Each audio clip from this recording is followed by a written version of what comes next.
ಭಾನುವಾರ ಮುಗಿದು ಸೋಮವಾರಕ್ಕೆ ಹೋದ್ರೆ ನಿಮ್ಗೆ ಬೆಳಗ್ಗೆ ಹಸುವಾಗಲ್ಲ. ಯಾಕಂದ್ರೆ ನಿಮ್ ಶಾರೀರ ಅದಕ್ಕೆ ಹೊಂದ್ಕೊಂಡ್ಬಿಟ್ಟಿರ್ತದೆ. ಹಾಗೆ ಶಾರೀರ ಉಪವಾಸಕ್ಕೆ ಹೇಗೆ ಹೊಂದ್ಕೊಳ್ತದೋ ಹಾಗೆ ಆತ್ಮೀಯತೆಗೆ ನಾವು ಹೊಂದ್ಕೊಳ್ಬೇಕು. ಪ್ರಿಯ ಭಕ್ತಿಗೆ ನಾವು ಹೊಂದ್ಕೊಳ್ಬೇಕು. ಪ್ರಾರ್ಥನೆಗೆ ನಮ್ಮ ಶಾರೀರ ಹೊಂದ್ಕೊಳ್ಬೇಕು. ಅದನ್ನ ಅಭ್ಯಾಸ ಮಾಡ್ಲಿಕ್ಕೆ ನಾವು ಪ್ರತಿ ವರ್ಷ ನಾವೇನ್ ಮಾಡ್ತೇವೆ, ಉಪವಾಸಗಳನ್ನ ತೆಗೆದುಕೊಳ್ತೇವೆ. ಉಪವಾಸದಲ್ಲಿ ನಾವು ಅನೇಕ ವಿಷಯಗಳನ್ನು ಕಲಿತೇವೆ. ಇದೇ ಮೊದಲನೇ ಸಾರಿ ನಾವು ಜೂಮ್ ಮೀಟಿಂಗ್ ಅನ್ನ ಅರೇಂಜ್ ಮಾಡಿಲ್ಲ. ಯಾಕಂದ್ರೆ ಎಲ್ಲರೂ ಆ ಕಡೆ ಈ ಕಡೆ ಸ್ವಲ್ಪ ಚದುರಿ ಹೋಗಿದ್ದೇವೆ. ಸಭೆಯಲ್ಲಿ ಕುಟುಂಬಗಳು ಬೇರೆ ಬೇರೆ ಕಡೆ ಶಿಫ್ಟ್ ಆಗಿರುವ ಕಾರಣ ಅಡಚಣೆ ಆಗ್ತದೆ ಅಂತೇಳಿ, ಮತ್ತು ಆಮೇಲೆ ಅದರಲ್ಲಿ 4 ಜನ 3 ಜನ ಜಾಯ್ನ್ ಆಗೋದು, ಅದನ್ನ ನೋಡಿ ನನಗೆ ಕೋಪ ಬರೋದು, ಮತ್ತೆ ನೀವು ನನ್ನ ಮೇಲೆ ಬೇಸರ ಆಗೋದು ಬೇಡ ಅಂತೇಳಿ ನಾನು ಏನ್ ಮಾಡಿಲ್ಲ, ಈ ಸರಿ ಜೂಮ್ ಮೀಟಿಂಗ್ ಅನ್ನ ತೆಗೆದುಕೊಳ್ಳಿಲ್ಲ ಪ್ರಿಯರೇ. ಇಲ್ಲಾಂದ್ರೆ ನಾವು ಮಸ್ಕಿನ 5 ಗಂಟೆಯಲ್ಲಿ ಪ್ರತಿ 21 ಉಪವಾಸಗಳಲ್ಲಿ ಜೂಮ್ ಮೀಟಿಂಗ್ ತೆಗೆದುಕೊಳ್ತೇವೆ. ಹಲ್ಲೆಲೂಯಾ. ಓಕೆ, ಬಹಳ ಸಂತೋಷ. ಸಮಯ ಹೆಚ್ಚಾಗಿ ತೆಗೆದುಕೊಳ್ಳದೆ ನನ್ನ ವಾಕ್ಯದ ಕಡೆಗೆ ಬರ್ತೇನೆ ಪ್ರಿಯರೇ. ನಾನು ನಿಮಗೆ ಒಂದು ಸತ್ಯ ಹೇಳುತ್ತೇನೆ, ಕಡೇ ದಿವಸಗಳಲ್ಲಿ ನಿಮ್ಮನ್ನ ನೀವೇ ಕಾಪಾಡಿಕೊಳ್ಬೇಕು. ಯಾರನ್ನ ಯಾರು ಕಾಪಾಡ್ಕೊಳ್ಬೇಕು? ನಿಮ್ಮನ್ನ ನೀವೇ ಕಾಪಾಡ್ಕೊಳ್ಬೇಕು ಪ್ರಿಯರೇ. ಯಾರ ಮೇಲೆ ಆಧಾರ ಮಾಡ್ಕೊಳ್ಬಾರ್ದು. ಫ್ಯಾಮಿಲಿಯ ಮೇಲೆ ಅಥವಾ ಯಜಮಾನನ ಮೇಲೆ, ಹೆಂಡತಿಯ ಮೇಲೆ, ಮಕ್ಕಳ ಮೇಲೆ ಆಧಾರ ಮಾಡ್ಕೊಳ್ಬಾರ್ದು. ವಿದ್ಯುತ್ ಸೇವಕರ ಮೇಲೆ ಕೂಡ ಆಧಾರ ಮಾಡಿಕೊಳ್ಬಾರ್ದು. ನಿಮ್ಮ ಆತ್ಮಗಳನ್ನ ಕಾಯುವಂತ ಜವಾಬ್ದಾರಿ ಸೇವಕರಿಗಿದ್ರೂ ಕೂಡ ಇವತ್ತು ಕೆಲವು ಕಡೆ ನೋಡುವಾಗ ಸೇವಕರ ಆತ್ಮಗಳನ್ನೇ ಯಾರಾದ್ರೂ ಕಾಯಬೇಕು ಅನ್ನೋ ಪರಿಸ್ಥಿತಿಗಳನ್ನ ನಾವು ನೋಡ್ತಾ ಇದ್ದೇವೆ. ದೇವರ ಸ್ತೋತ್ರ. ಎಲ್ಲ ಸೇವಕರನ್ನ ಪ್ರೀತಿಸ್ತೇನೆ ನಾನು. ಆದರೆ ಕಡೆ ದಿವಸಗಳಲ್ಲಿ ನಮ್ಮ ಬಗ್ಗೆ ನಾವು ಹೆಚ್ಚಾಗಿ ಜಾಗೃತಿ ತಂದುಕೊಳ್ಬೇಕು. ಯಾಕಂದ್ರೆ ಸೈತಾನನ ಸೇವಕರನ್ನು ಕೂಡ ಹೆಚ್ಚಾಗಿ ವಂಚಿಸಲಿಕ್ಕೆ ಸಿದ್ಧವಾಗಿದ್ದಾನೆ ಎಂಬುದಾಗಿ. ಹಲ್ಲೆಲೂಯಾ. ಓಕೆ, ಕೆಲವು ವಾಕ್ಯದ ಕಡೆಗೆ ನಾನು ಬರ್ತೇನೆ. ಆದಿಕಾಂಡ ಪುಸ್ತಕ 2ನೇ ಅಧ್ಯಾಯ 18ನೇ ವಚನ ಓದೋಣ. ಇದು ಮದುವೆಯ ಪ್ರಸಂಗ. ನಮಗೆ ಯಾಕೆ ಕೊಡ್ತಾರ ಅಂತ ಅನ್ಕೋಬೇಡ್ರಿ, ದೇವರೇನೋ ಮಾತಾಡ್ಲಿಕ್ಕಿದ. ಮತ್ತು ಯೆಹೋವ ದೇವರು ಮನುಷ್ಯನು ಒಂಟಿಗನಾಗಿರುವುದು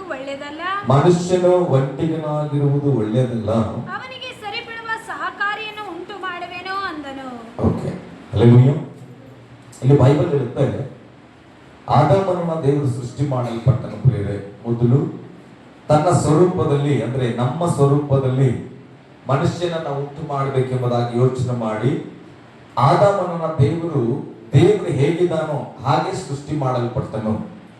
ಅದಾದ ನಂತರ ನಾವು ಗಮನಿಸ್ತೇವೆ, ಆತನಿಗೆ ಬೇಕಾದದೆಲ್ಲವನ್ನ ಆತನು ಸೃಷ್ಟಿ ಮಾಡಿ, ಒಂದು ಕಡೆ ಆದಾಮನನ್ನ ನೋಡಿದ್ರೆ ಆದಾಮನು ಪರಿಪೂರ್ಣನಂತೆ ದೇವರಿಗೆ ಕಾಣಿಸಿಲ್ಲ, ಕೊರತೆ ಉಳ್ಳವನಂತೆ ಕಾಣುವಾಗ, ಆದಾಮನ ಮುಖದಲ್ಲಿ ಸಂತೋಷ ಇಲ್ಲದೆ ಇರುವುದನ್ನು ನೋಡುವಾಗ ದೇವರು ಯೋಚನೆ ಮಾಡಿದ್ರೆ ಇವನಿಗೆ ಸರಿ ಬೀಳುವಂತದನ್ನ ಉಂಟು ಮಾಡಬೇಕೆಂಬುದಾಗಿ ಆತನ ಪಕ್ಕಿ ಎಲುಬನ್ನು ತೆಗೆದುಕೊಂಡು ಒಬ್ಬ ಸ್ತ್ರೀಯನ್ನ, ಅವಳನ್ನ ಉಂಟು ಮಾಡಿದನು ಎಂಬುದಾಗಿ. ಹಲ್ಲೆಲೂಯಾ. ಗಟ್ಟಿಯಾಗಿ ಹಲ್ಲೆಲೂಯಾ. ಹಾಗಾದ್ರೆ ದೇವರ ಚಿತ್ತ ಮನುಷ್ಯನು ಒಬ್ಬಂಟಿಗನಾಗಿದ್ರೆ ಅದು ಒಳ್ಳೇದಾಗಿರಲ್ಲ ಅಂತ ಹೇಳಿ ಸಹಕಾರಿಯನ್ನ ಉಂಟು ಮಾಡಿದ್ರು. ಇವತ್ತು ನನ್ನ ಸೇವೆಗಳಲ್ಲಿ ಕೆಲವು ಕಡೆ ನಾನು ಗಮನಿಸುವಾಗ ಒಬ್ಬಂಟಿಗನಾಗಿ ಇಲ್ಲದೆ ಜೊತೆಯಾಗಿರದೆ ಪಾಪಕ್ಕೆ ಕಾರಣ ಆಗ್ತಾ ಇದೆ, ಒಬ್ಬಂಟಿಗಳಾಗಿ ಇರದೆ ಜೊತೆಯಾಗಿರದೆ ಪಾಪಕ್ಕೆ ಕಾರಣ ಆಗ್ತಾ ಇದೆ ಕೆಲವು ಕಡೆ ನೋಡುವಾಗ. ಹಾಗಾದ್ರೆ ದೇವರ ನಿಯಮ ತಪ್ಪಲಿಕ್ಕೆ ಹೇಗೆ ಸಾಧ್ಯ? ಮನುಷ್ಯನು ಒಂಟಿಗನಾಗಿದ್ರೆ ಒಳ್ಳೇದಲ್ಲ ಅಂತ ಸಹಕಾರಿಯನ್ನ ಕೊಟ್ಟನು. ಎಷ್ಟೋ ಜನಗಳ ಜೀವಿತ ನೋಡುವಾಗ ಮದುವೆ ಆದ್ಮೇಲೆ ಅವ್ರ ಲೈಫ್ ನರಕ ಅನಿಸುವ ರೀತಿಯಲ್ಲಿ ಕಾಣಿಸುತ್ತೆ. ಹಲ್ಲೆಲೂಯಾ. ಹಾಗಾದ್ರೆ ಮದುವೆ ಒಳ್ಳೇದಲ್ವಾ? ಒಳ್ಳೇದೇ. ದೇವರು ಅದನ್ನ ಯೋಚನೆ ಮಾಡಿದ್ರು, ಒಂಟಿಗನಾಗಿರೋದು ಒಳ್ಳೇದಲ್ಲ, ಜಂಟಿಯಾಗಿರ್ಲಿ ಎಂಬುದಾಗಿ. ಹಾಗಾದ್ರೆ ಇವತ್ತು ದೇವರ ಮಕ್ಕಳ ಕುಟುಂಬದಲ್ಲಿ ದೇವರು ಮಾಡಿದ ಉದ್ದೇಶವನ್ನು ಅರಿತುಕೊಳ್ಳದೆ ಹಿಂಸೆಯಲ್ಲಿ ನಾವು ಹೋಗ್ತಾ ಇದ್ದೇವೆ. ಹಲ್ಲೆಲೂಯಾ. ದೇವರ ಉದ್ದೇಶ ಅರಿತುಕೊಳ್ಳಿಲ್ಲ. ಪುರುಷ ಒಬ್ಬ ಸ್ತ್ರೀ ಬಗ್ಗೆ ಬರೋದಾದ್ರೆ ಕುಟುಂಬದಲ್ಲಿ ಸ್ತ್ರೀ ಏನಾಗಿರ್ಬೇಕು, ಪುರುಷ ಏನಾಗಿರ್ಬೇಕು ಅನ್ನುವ ಸತ್ಯಗಳು ಗೊತ್ತಿಲ್ಲವೇ ಇವತ್ತು ಕುಟುಂಬಗಳಲ್ಲಿ ಗಲಾಟೆಗಳು, ಜಗಳಗಳು ಆಗ್ತಾ ಇದೆ. ಇದು ಬರೀ ಗಂಡ ಹೆಂಡತಿಗೆ ಮಾತ್ರ ಅಲ್ಲ, ಒಬ್ಬರು ಇರೋದು ಬಹಳ ಕಷ್ಟ ಪ್ರಿಯರೇ. ಅದಕ್ಕೆ ಬೈಬಲ್ ನಲ್ಲಿ ನಾವು ಗಮನಿಸ್ತೇವೆ, ಸೇವೆಗೆ ಕಳಿಸುವಾಗಲೂ ಕೂಡ ಒಬ್ಬನನ್ನ ಕಳಿಸೋದು ದೇವರು ಇಬ್ಬಿಬ್ಬರಾಗಿ ಕಳಿಸಲ್ಪಟ್ರು. ಎಷ್ಟು ಜನ ಕಳಿಸಿದ್ರು? ಪ್ರಸಂಗ ಪುಸ್ತಕದಲ್ಲಿ 4ನೇ ಅಧ್ಯಾಯ 9ನೇ ವಚನ ಓದ್ರಿ ಸ್ವಲ್ಪ.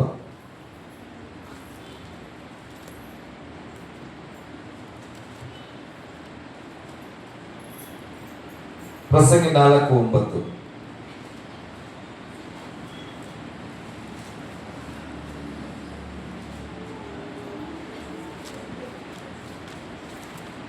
ಹಳೆಯ ಒಡಂಬಡಿಕೆಯಲ್ಲಿ ಪ್ರಸಂಗಿ ಪುಸ್ತಕ ಬರ್ತದೆ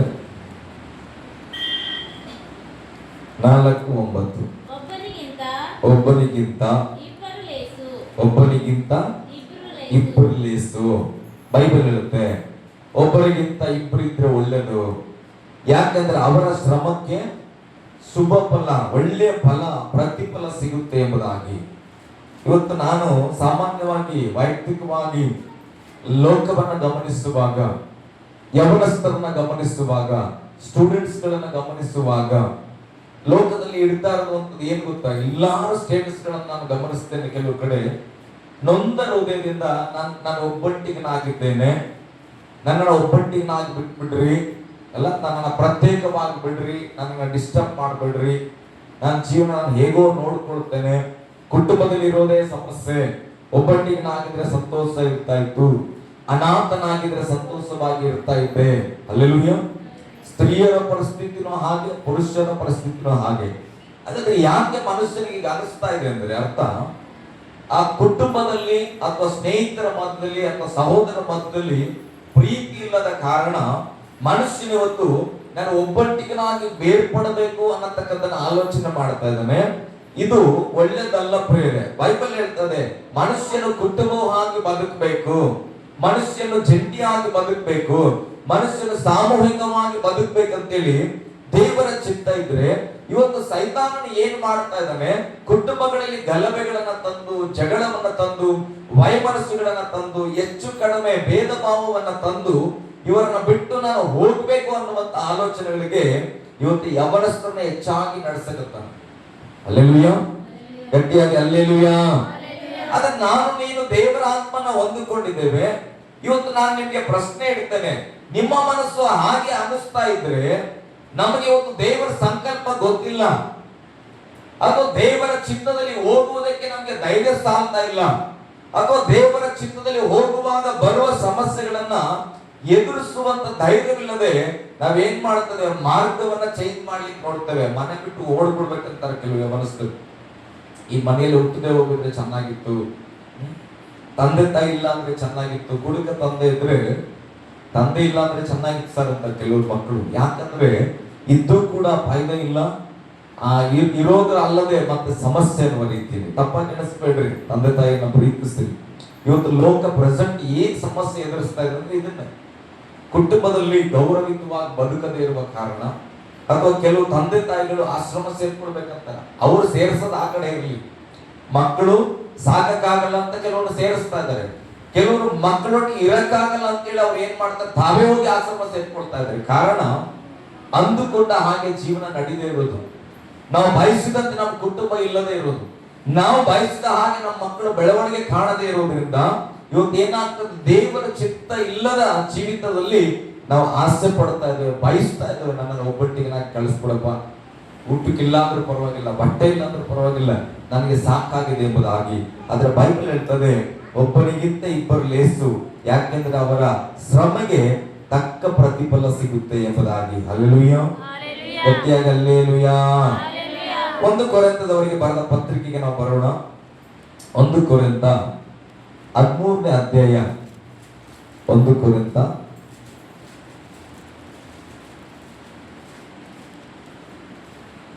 13ನೇ ಅಧ್ಯಾಯ 4ನೇ ವಚನವನ್ನ ಓದೋಕ್ಕಿಂತ ಮುಂಚೆ, ಇವತ್ತಿಗಾಗಿ ನನ್ನ ಪ್ರಸಂಗ ಬೇರೆ ಇದ್ದಿತ್ತು, ಬಟ್ ದೇವರು ಇದನ್ನ ಒತ್ತಾಯ ಪಡಿಸ್ತಾ ಇದ್ದಾನೆ, ಅದಕ್ಕೆ ನಾನು ಇದನ್ನು ಪ್ರಸಂಗಿಸ್ತಾ ಇದ್ದೇನೆ. ಹಲ್ಲೆಲೂಯಾ.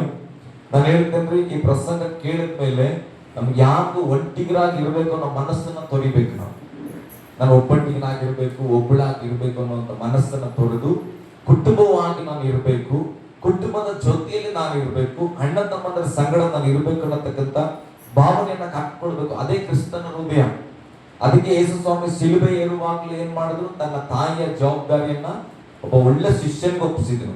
ಹಲ್ಲೆಲೂಯಾ. ಗಟ್ಟಿಯಾಗಿ ಹಲ್ಲೆಲೂಯಾ. ಹಾಗಾದ್ರೆ ಕುಟುಂಬದಲ್ಲಿ ಇರ್ಲಿಕ್ಕೆ ಏನೇನ್ ಬೇಕು ಅನ್ನುವಂತ ಸಂಗತಿಗಳಿದೆ. 4ನೇ ವಚನ ಓದ್ರಿ. ಪ್ರೀತಿ ಬಹು ತಾಳ್ಮೆ ಉಳ್ಳದ್ದು. ಓಕೆ. ಈಗ ನಿನ್ನ ಕುಟುಂಬದವ್ರು ಯಾರು ನಿನ್ನನ್ನು ಪ್ರೀತಿ ಮಾಡಲ್ಲ, ಅವ್ರಿಗೆ ಯೇಸುವಿನ ಬಗ್ಗೆ ಗೊತ್ತಿಲ್ಲ, ಯೇಸುವಿನ ವಾಕ್ಯ ಗೊತ್ತಿಲ್ಲ, ಪ್ರಾರ್ಥನೆಯ ಜೀವಿತ ಇಲ್ಲ, ವಾಕ್ಯವನ್ನು ಅನುಸರಿಸುವ ಜೀವಿತ ಇಲ್ಲ, ಕ್ರೈಸ್ತತ್ವ ಅನ್ನೋದೇ ಗೊತ್ತಿಲ್ಲ, ನಿನ್ನಂತೆ ನೆರೆಹೊರೆಯವ್ರನ್ನ ಪ್ರೀತಿ ಮಾಡಬೇಕು ಅನ್ನೋ ರಾಜಾಜ್ಞೆ ಅವ್ರಿಗೆ ಗೊತ್ತಿಲ್ಲದೆ ಇರಬಹುದು. ಹೀಗೆ ನಿನಗೆ ದೇವರ ಬಗ್ಗೆ ಗೊತ್ತು, ಇಲ್ಲಿರೋರಿಗೆ ದೇವರ ಬಗ್ಗೆ ಗೊತ್ತಾ? ಯೇಸುವನ್ನು ಪ್ರೀತಿಸ್ತೀರಾ? ಓಕೆ, ಯೇಸುವನ್ನ ಪ್ರೀತಿಸೋರಿಗೆ ಯೇಸು ರಾಜಾದಿರಾಜನು ಕೊಟ್ಟಂತ ಒಂದು ರಾಜಾಜ್ಞೆ, ನಿನ್ನಂತೆ ನಿನ್ನ ನೆರೆಹೊರೆಯವ್ರನ್ನ ಪ್ರೀತಿ ಮಾಡ್ರಿ ಅಂತ. ನೆರೆಹೊರೆಯವ್ರು ಬಿಡ್ರಿ, ನಿನ್ನಂತೆ ನಿನ್ನವರನ್ನ ಪ್ರೀತಿ ಮಾಡ್ಬೇಕು ಅನ್ಸ್ತದ ನನಗಿವಾಗ. ನನ್ನವರನ್ನ ನಾನು ಪ್ರೀತಿ ಮಾಡಿದ್ರೆ ಆಮೇಲೆ ನೆರೆಹೊರೆಯವರು. ಹಲ್ಲೆಲೂಯಾ. ವಚನ ಹೇಳ್ತದೆ ಪ್ರೀತಿ ಏನಂತ? ಬಹು ತಾಳ್ಮೆ ಉಳ್ಳದ್ದು. ತಾಯಂದ್ರೆ ತಂದೆಗಳೇ ಇರುವುದಾದ್ರೆ ಕೇಳಿಸ್ಕೊಳ್ರಿ, ನಿಮ್ಮ ಮಕ್ಕಳನ್ನ ಭಯಂಕರವಾಗಿ ನೀವು ಪ್ರೀತಿಸ್ತಾ ಇದ್ದೀರಿ, ನಿಜವಾಗಿ ನಿಮ್ಮ ಪ್ರೀತಿಗೆ ನಾನು ಒಂದು ನಮಸ್ಕಾರ ಮಾಡ್ತೇನೆ. ಹಾಗಾದ್ರೆ ಪ್ರೀತಿ ನಿಜವಾದದ್ದೇ ಆಗಿದ್ರೆ ನಿಮ್ಮ ಮಕ್ಕಳ ವಿಷಯದಲ್ಲಿ ಸ್ವಲ್ಪ ತಾಳ್ಮೆ ಇರಲಿ ಪ್ರೇರೆ. ಹಲ್ಲೆಲೂಯಾ. ನಿಮ್ಮ ಮಕ್ಕಳ ಬಗ್ಗೆ ಸ್ವಲ್ಪ ಏನಿರಬೇಕು? ತಾಳ್ಮೆ ಇರಬೇಕು. ಅಥವಾ ಮಕ್ಕಳಾಗಿರ್ತಕ್ಕಂಥ ನಾವು ಕುಟುಂಬದಲ್ಲಿ ಜೀವಿಸ್ತಾ ಇದ್ರೆ, ನನಗೆ ಯೇಸುವಿನ ಬಗ್ಗೆ ಗೊತ್ತು, ನಾನು ಯೇಸುವನ್ನ ಪ್ರೀತಿಸ್ತೇನೆ, ಯೇಸುವಿನ ರಾಜ್ಯಾಜ್ಞೆ ನಾನು ತೆಗೆದುಕೊಂಡಿದ್ದೇನೆ ಮನಸ್ಸಲ್ಲಿ ಅನ್ನೋದಾದ್ರೆ, ಕುಟುಂಬದಲ್ಲಿ ತಂದೆ ತಾಯಿಗಳು ಎಷ್ಟೇ ಕೆಟ್ಟವರಾಗಿದ್ದರೂ ಕೂಡ ಅವರ ಪ್ರೀತಿಯ ವಿಷಯದಲ್ಲಿ ನಿಮಗೆ ತಾಳ್ಮೆ ಇರಬೇಕು. ಅರ್ಥ ಆಗ್ತದೆ? ಅದರಲ್ಲಿ ಸಹೋದರ ಸಹೋದರಿ ಬರ್ಬೋದು, ಹೆಂಡತಿ ಬರ್ಬೋದು, ಗಂಡ ಬರ್ಬೋದು. ಪ್ರೇರಿ ಎಕ್ಸಾಂಪಲ್ ಒಂದು ಫ್ಯಾಮಿಲಿ ಅಂತ ಬರುವಾಗ ನಿನಗೆ ಯೇಸುವಿನ ಬಗ್ಗೆ ಗೊತ್ತಿದ್ರೆ ನೀನೇ ತಾಳ್ಮೆ ವಹಿಸಬೇಕು. ಒಂದು ಆಮೇಲೆ ಹೇಳ್ಬೋದು, ಇದು ನಿಮ್ಮ ಬಗ್ಗೆ ನನ್ನ ಬಗ್ಗೆ ಮಾತಾಡ್ತಾ ಇದ್ದೇನೆ. ನಾನು ಯೇಸುವನ್ನ ತಿಳ್ಕೊಂಡಿದ್ರೆ ನನ್ನ ಕುಟುಂಬ, ನನ್ನ ಹೆಂಡತಿಯ ಕುಟುಂಬ, ನನ್ನ ಸಭೆಯ ಕುಟುಂಬಗಳು, ನನ್ನ ಸ್ನೇಹಿತರ ಕುಟುಂಬಗಳು, ಇವರೆಲ್ಲರ ಮಧ್ಯದಲ್ಲಿ ನಾನು ಜೀವಿಸುವಾಗ ಕೆಲವು ಸಂಗತಿಗಳು ಕೋಪಕ್ಕೆ ನಾನು ನಡೆಸಿದ್ರು ಅಥವಾ ಅವ್ರ ಬೇಡಪ್ಪ ನನ್ನ ಜೀವಿತದಲ್ಲಿ ಅನ್ನೋ ಮಟ್ಟಿಗೆ ಬಂದರೂ ಕೂಡ ಅವ್ರ ಮೇಲೆ ನನ್ನ ಪ್ರೀತಿ ಇದ್ರೆ ತಾಳ್ಮೆ ನನ್ನಲ್ಲಿ ಬರಬೇಕಂತ. ಹಲ್ಲೆಲೂಯಾ. ಅದಕ್ಕೆ ಬೈಬಲ್ ಹೇಳ್ತದೆ ಪ್ರೀತಿಯಲ್ಲಿ ಮೊದಲನೇ ಪ್ರಾಮುಖ್ಯತೆ ತಾಳ್ಮೆ. ಎಲ್ಲರೂ ಹೇಳಿ ತಾಳ್ಮೆ. ಓಕೆ, ತಾಳ್ಮೆಯನ್ನ ನಾವು ಅಭ್ಯಾಸ ಮಾಡಬೇಕು. ಆಮೇಲೆ ತಾಳ್ಮೆ ಇದೆ ಅಂದ್ರೆ ಅರ್ಥ, ನನ್ನ ಹೆಂಡತಿ ಮೇಲೆ ಕೋಪ ಬಂದು ಜಗಳ ಮಾಡ್ಕೊಂಡು ನೀನ್ ಮನೆ ಬಿಟ್ಟು ಹೋಗಿ ಅಂತ ಹೇಳಿದ್ರು ಕೂಡ, ಎಕ್ಸಾಂಪಲ್, ನನಗೆ ಆಕೆ ಮೇಲೆ ಪ್ರೀತಿ ಇದ್ರೆ ದಯೆ ತೋರಿಸ್ಬೇಕಂದ್ರೆ ಆಕೆ ಏನೋ ಕೋಪದಲ್ಲಿ ಒಂದು ಹೊಡೆತ ಹೊಡೆದಿದ್ರೆ ಈಗ ಪ್ರೀತಿ ಎಚ್ಚರಿಸ್ತದೆ, ನಿನ್ನಂತೆ ನಿನ್ನ ಹೆಂಡತಿ ಪ್ರೀತಿ ಮಾಡ್ಬೇಕಪ್ಪ ಅಂತ ಒಳಗೆ ದೇವರ ಆತ್ಮನ್ ಮಾತನಾಡುವಾಗ ಈಗ ಪ್ರೀತಿ ನನಗೆ ಸ್ವಲ್ಪ ಡೌನ್ ಮಾಡುತ್ತೆ ಕೋಪವನ್ನ. ಕೋಪ ಡೌನ್ ಮಾಡಿದ್ಮೇಲೆ ನೆಕ್ಸ್ಟ್ ವಚನ ಹೇಳುತ್ತೆ ದಯೆ ತೋರಿಸ್ಬೇಕು. ದಯೆ ತೋರಿಸೋದಂದ್ರೆ, ಶಿವಮ್ಮ ಸಾರಿ, ನಾನು ನಿನ್ ಮೇಲೆ ಕೈ ಮಾಡಬಾರ್ದಾಗಿತ್ತು, ಸಾರಿ ಅಮ್ಮ, ಬಾ ಏನಾಗಿದೆ ನೋಡೋಣ, ಸ್ವಲ್ಪ ಮುಲಮಚ್ಚಣ ಅಂತಂದ್ರೆ ಆಕೆಯಲ್ಲಿ ಬಂದಂತ ಕೋಪ ತಾನೇ ಇಳಿಯುತ್ತದೆ. ಹಲ್ಲೆಲೂಯಾ. ಅದೇ ಬೈಬಲ್ ಅಂತ ಮೊದಲು ತಾಳ್ಮೆಯಿಂದ ತಂದುಕೊಳ್ಬೇಕು. ಆ ತಾಳ್ಮೆಯಿಂದ ನಾವ್ ಏನ್ ಮಾಡ್ಬೇಕು? ದಯೆ ತೋರಿಸ್ಬೇಕ್ರಿ. ಅವ್ರದೇ ತಪ್ಪು, ನನ್ ತಪ್ಪು, ಅದ ಆಮೇಲೆ. ಆದ್ರೆ ಪ್ರೀತಿ, ದೇವರ ಆತ್ಮ ಉಳ್ಳಂತ ವ್ಯಕ್ತಿಯ ಸ್ವಭಾವ ಹೇಗಿರ್ಬೇಕಂದ್ರೆ, ಐ ಟೆಂಪರ್ ಬಿಪಿಯಲ್ಲಿ ಹೋದ್ರು ಕೂಡ ವಚನ ನಿಮ್ಮ ಹೃದಯಕ್ಕೆ ಮಾತಾಡಿತಂದ್ರೆ ನೀವು ಆ ಬಿಪಿಯನ್ನ ಕಡಿಮೆ ಮಾಡ್ಕೊಳ್ಬೇಕು. ಹಲ್ಲೆಲೂಯಾ. ಆ ಪ್ರೀತಿ ದಯೆ ತೋರಿಸ್ಬೇಕು. ಆಮೇಲೆ ಪ್ರೀತಿ ಹೊಟ್ಟೆ ಕಿಚ್ಚು ಪಡುವುದಿಲ್ಲ. ಓಕೆ, ಈಗ ನಾನು ಹೆಂಡತಿಗೆ ಹೊಡೆದಿದ್ದಂತ ಎತ್ಕೊಳ್ರಿ. ನಾನು ಬೇರೆಯವ್ರನ್ನ ಹಾಕೊಂಡು ಪ್ರಸಂಗ ಮಾಡಲ್ಲ. ಯಾಕೇನೋ ಒಬ್ಬ ರಮೇಶ, ಒಬ್ಬ ಕಾಳ, ಒಬ್ಬ ನಿಂಗರಾಜು ಅಂತ ನಂಗೆ ಹೇಳಕ್ ಮನಸ್ಸಿಲ್ಲ. ನನ್ನನ್ನು ನಾನು ಹಾಕಿ ಹೇಳ್ತೇನೆ. ಹಾಗಂತೇಳಿ ನಾನು ಹೆಂಡತಿ ನಾನು ಜಗಳ ಮಾಡ್ಕೊತೀನಿ ಅಂತ ಅನ್ಕೋಬೇಡ್ರಿ, ಮಾಡ್ಕೊಳಲ್ಲ ಅಂತ ಕೂಡ ಅನ್ಕೋಬೇಡ್ರಿ. ಹಲ್ಲೆಲೂಯಾ. ಅದ್ರ ಬಗ್ಗೆ ಚಿಂತೆ ಮಾಡಕ್ ಹೋಗ್ಬೇಡ್ರಿ. ಈಗ ನನ್ನ ಹೆಂಡತಿಗೆ ನಾನು ದಯೆ ತೋರಿಸಿದಂತ ಇಟ್ಕೊಳ್ರಿ. ಆಮೇಲೆ ನೆಕ್ಸ್ಟ್ ಡೇ ಏನಂದ್ರೆ, ನಾನು ಹೋಗ್ಲಿ ಪಾಪ ಅಂತ ಹೇಳಿ ಮತ್ತೆ ಮನೆ ಸೇರಿಸ್ಕೊಂಡ್ರಿ. ಇದು ಹೊಟ್ಟೆಗೆ ದುರಾಂಕರದ ಮನಸ್ಸು. ಹಲ್ಲೆಲೂಯಾ. ದಯೆ ತೋರಿಸಿದ್ದನ್ನ ನೆಕ್ಸ್ಟ್ ಡೇ ಅಹಂಕಾರದಲ್ಲಿ ಹೇಳುದು, ನೆನ್ನೆನೆ ಕಳಿಸ್ಕೊಡ್ತಾ ಇದ್ದೆ ಹೋಗ್ಲಿ ಅಂತ ಇಟ್ಕೊಂಡ್ರಿ. ಹಲ್ಲೆಲೂಯಾ. ಎಲ್ಲರೂ ಹಲ್ಲೆಲೂಯಾ ಹೇಳಬೇಕು. ಪ್ರೀತಿಯು ಹೊಟ್ಟೆ ಕಿಚ್ಚು ಪಡೋದಿಲ್ಲ, ಹೊಗಳಿಕೊಳ್ಳಲ್ಲ. ನಾನು ಹೋಗ್ಲಿ ಅಂತ ನಿನ್ನ ಇಟ್ಕೊಂಡಿರೋದು, ನಾನು ಹೋಗ್ಲಿ ಅಂತ ಮುಲ ಮಚ್ಚಿದ್ದು, ನಾನು ಹೋಗ್ಲಿ ಅಂತ ನಿನ್ ಕಾಲಿಗೆ ಮಾಡಿದ್ದು, ನಾನು ಹೋಗ್ಲಿ ಅಂತ ಇದೆಲ್ಲ ಹೊಗಳಿಕೆ ಇದ್ರೆ ಅದು ನಿಜವಾದ ಪ್ರೀತಿನೇ ಅಲ್ಲ. ನೀನ್ ಕೇಳ್ತಾ ಇರುವಾಗ ಮನೆ ಬಗ್ಗೆ ಅನೇಕ ನೆನಪು ಬರ್ತದ. ಹಂಗಂದ್ರೆ ನಮ್ಮನ್ನು ನಿಜವಾದ ಪ್ರೀತಿ ಮಾಡೋರು ಯಾರು? ಯಾರ್ದಾದ್ರು ಒಂದು ಹೆಸರು ಬರುತ್ತಾ? ನನ್ಗಂತೂ ಬಂದಿಲ್ಲ. ಬರುತ್ತಾ? ಈ ತರ ಹೊಗಳಿಕೊಳ್ಳದೆ ಹೊಟ್ಟೆ ಕಿಚ್ಕೊಡದೆ, ಯಾವಾಗ್ಲೂ ದಯೆ ತೋರಿಸ್ತಾ, ನಾವ್ ಏನೇ ಅಂದ್ರೂ ಕೂಡ ಸಹಿಸ್ಕೊಳ್ಳುವಂತ ಒಂದು ಮನಸ್ಸಿದೆ ಮನೆಯಲ್ಲಿ. ಆ ಕಡೆಯಿಂದ ಒಂದ್ ಅಂದ್ರೆ ನಾವ್ ಈ ಕಡೆಯಿಂದ ಎರಡು ಅಂತೀವಿ, ಆ ಕಡೆಯಿಂದ ಒಂದು ಹೊಡೆದ್ರೆ ನಾವ್ ಈ ಕಡೆಯಿಂದ ಎರಡು ಹೊಡಿತೇವೆ. ಹಲ್ಲೆಲೂಯ. ಆದ್ರೆ ನಾವೆಲ್ಲರೂ ಹೇಳ್ತೇವೆ ನಾವು ದೇವ್ರ ಮಕ್ಕಳು. ಹಲ್ಲೆಲೂಯ. ಗಟ್ಟಿಯಾಗಿ ಹಲ್ಲೆಲೂಯ. ಇದು ಬಹಳ ಕಷ್ಟ ಪಾಸ್ಟ್ರೆ. ಹೌದು, ಅದಕ್ಕೆ ದೇವರು ನಮಗೆ ಪ್ರೀತಿಯ ಶ್ರೇಷ್ಠತೆಯನ್ನು ತಿಳ್ಕೊಳ್ರಿ. ಯೇಸು ಎಂತ ಪ್ರೀತಿ ಮಾಡಿದಂದ್ರೆ, ನಮ್ಮ ಪಾಪಗಳು ಕೆಂಪಗಾಗಿದ್ದು, ಕಡು ಕೆಂಪಾಗಿ ಇದ್ದರೂ ದೇವರು ನಮ್ಮ ಮೇಲೆ ಕೋಪ ಮಾಡಿಕೊಳ್ಳದೆ ಹೆಚ್ಚಾಗಿ ಪ್ರೀತಿ ಮಾಡಿ ನಮ್ಮ ರಕ್ಷಣೆ ಮಾಡಿ ನೀತಿವಂತನು ಅಂತ ಕರೆದು ನಿಲ್ಲಿಸ್ಯಾರ ಅಂತ. ಹಲ್ಲೆಲೂಯ.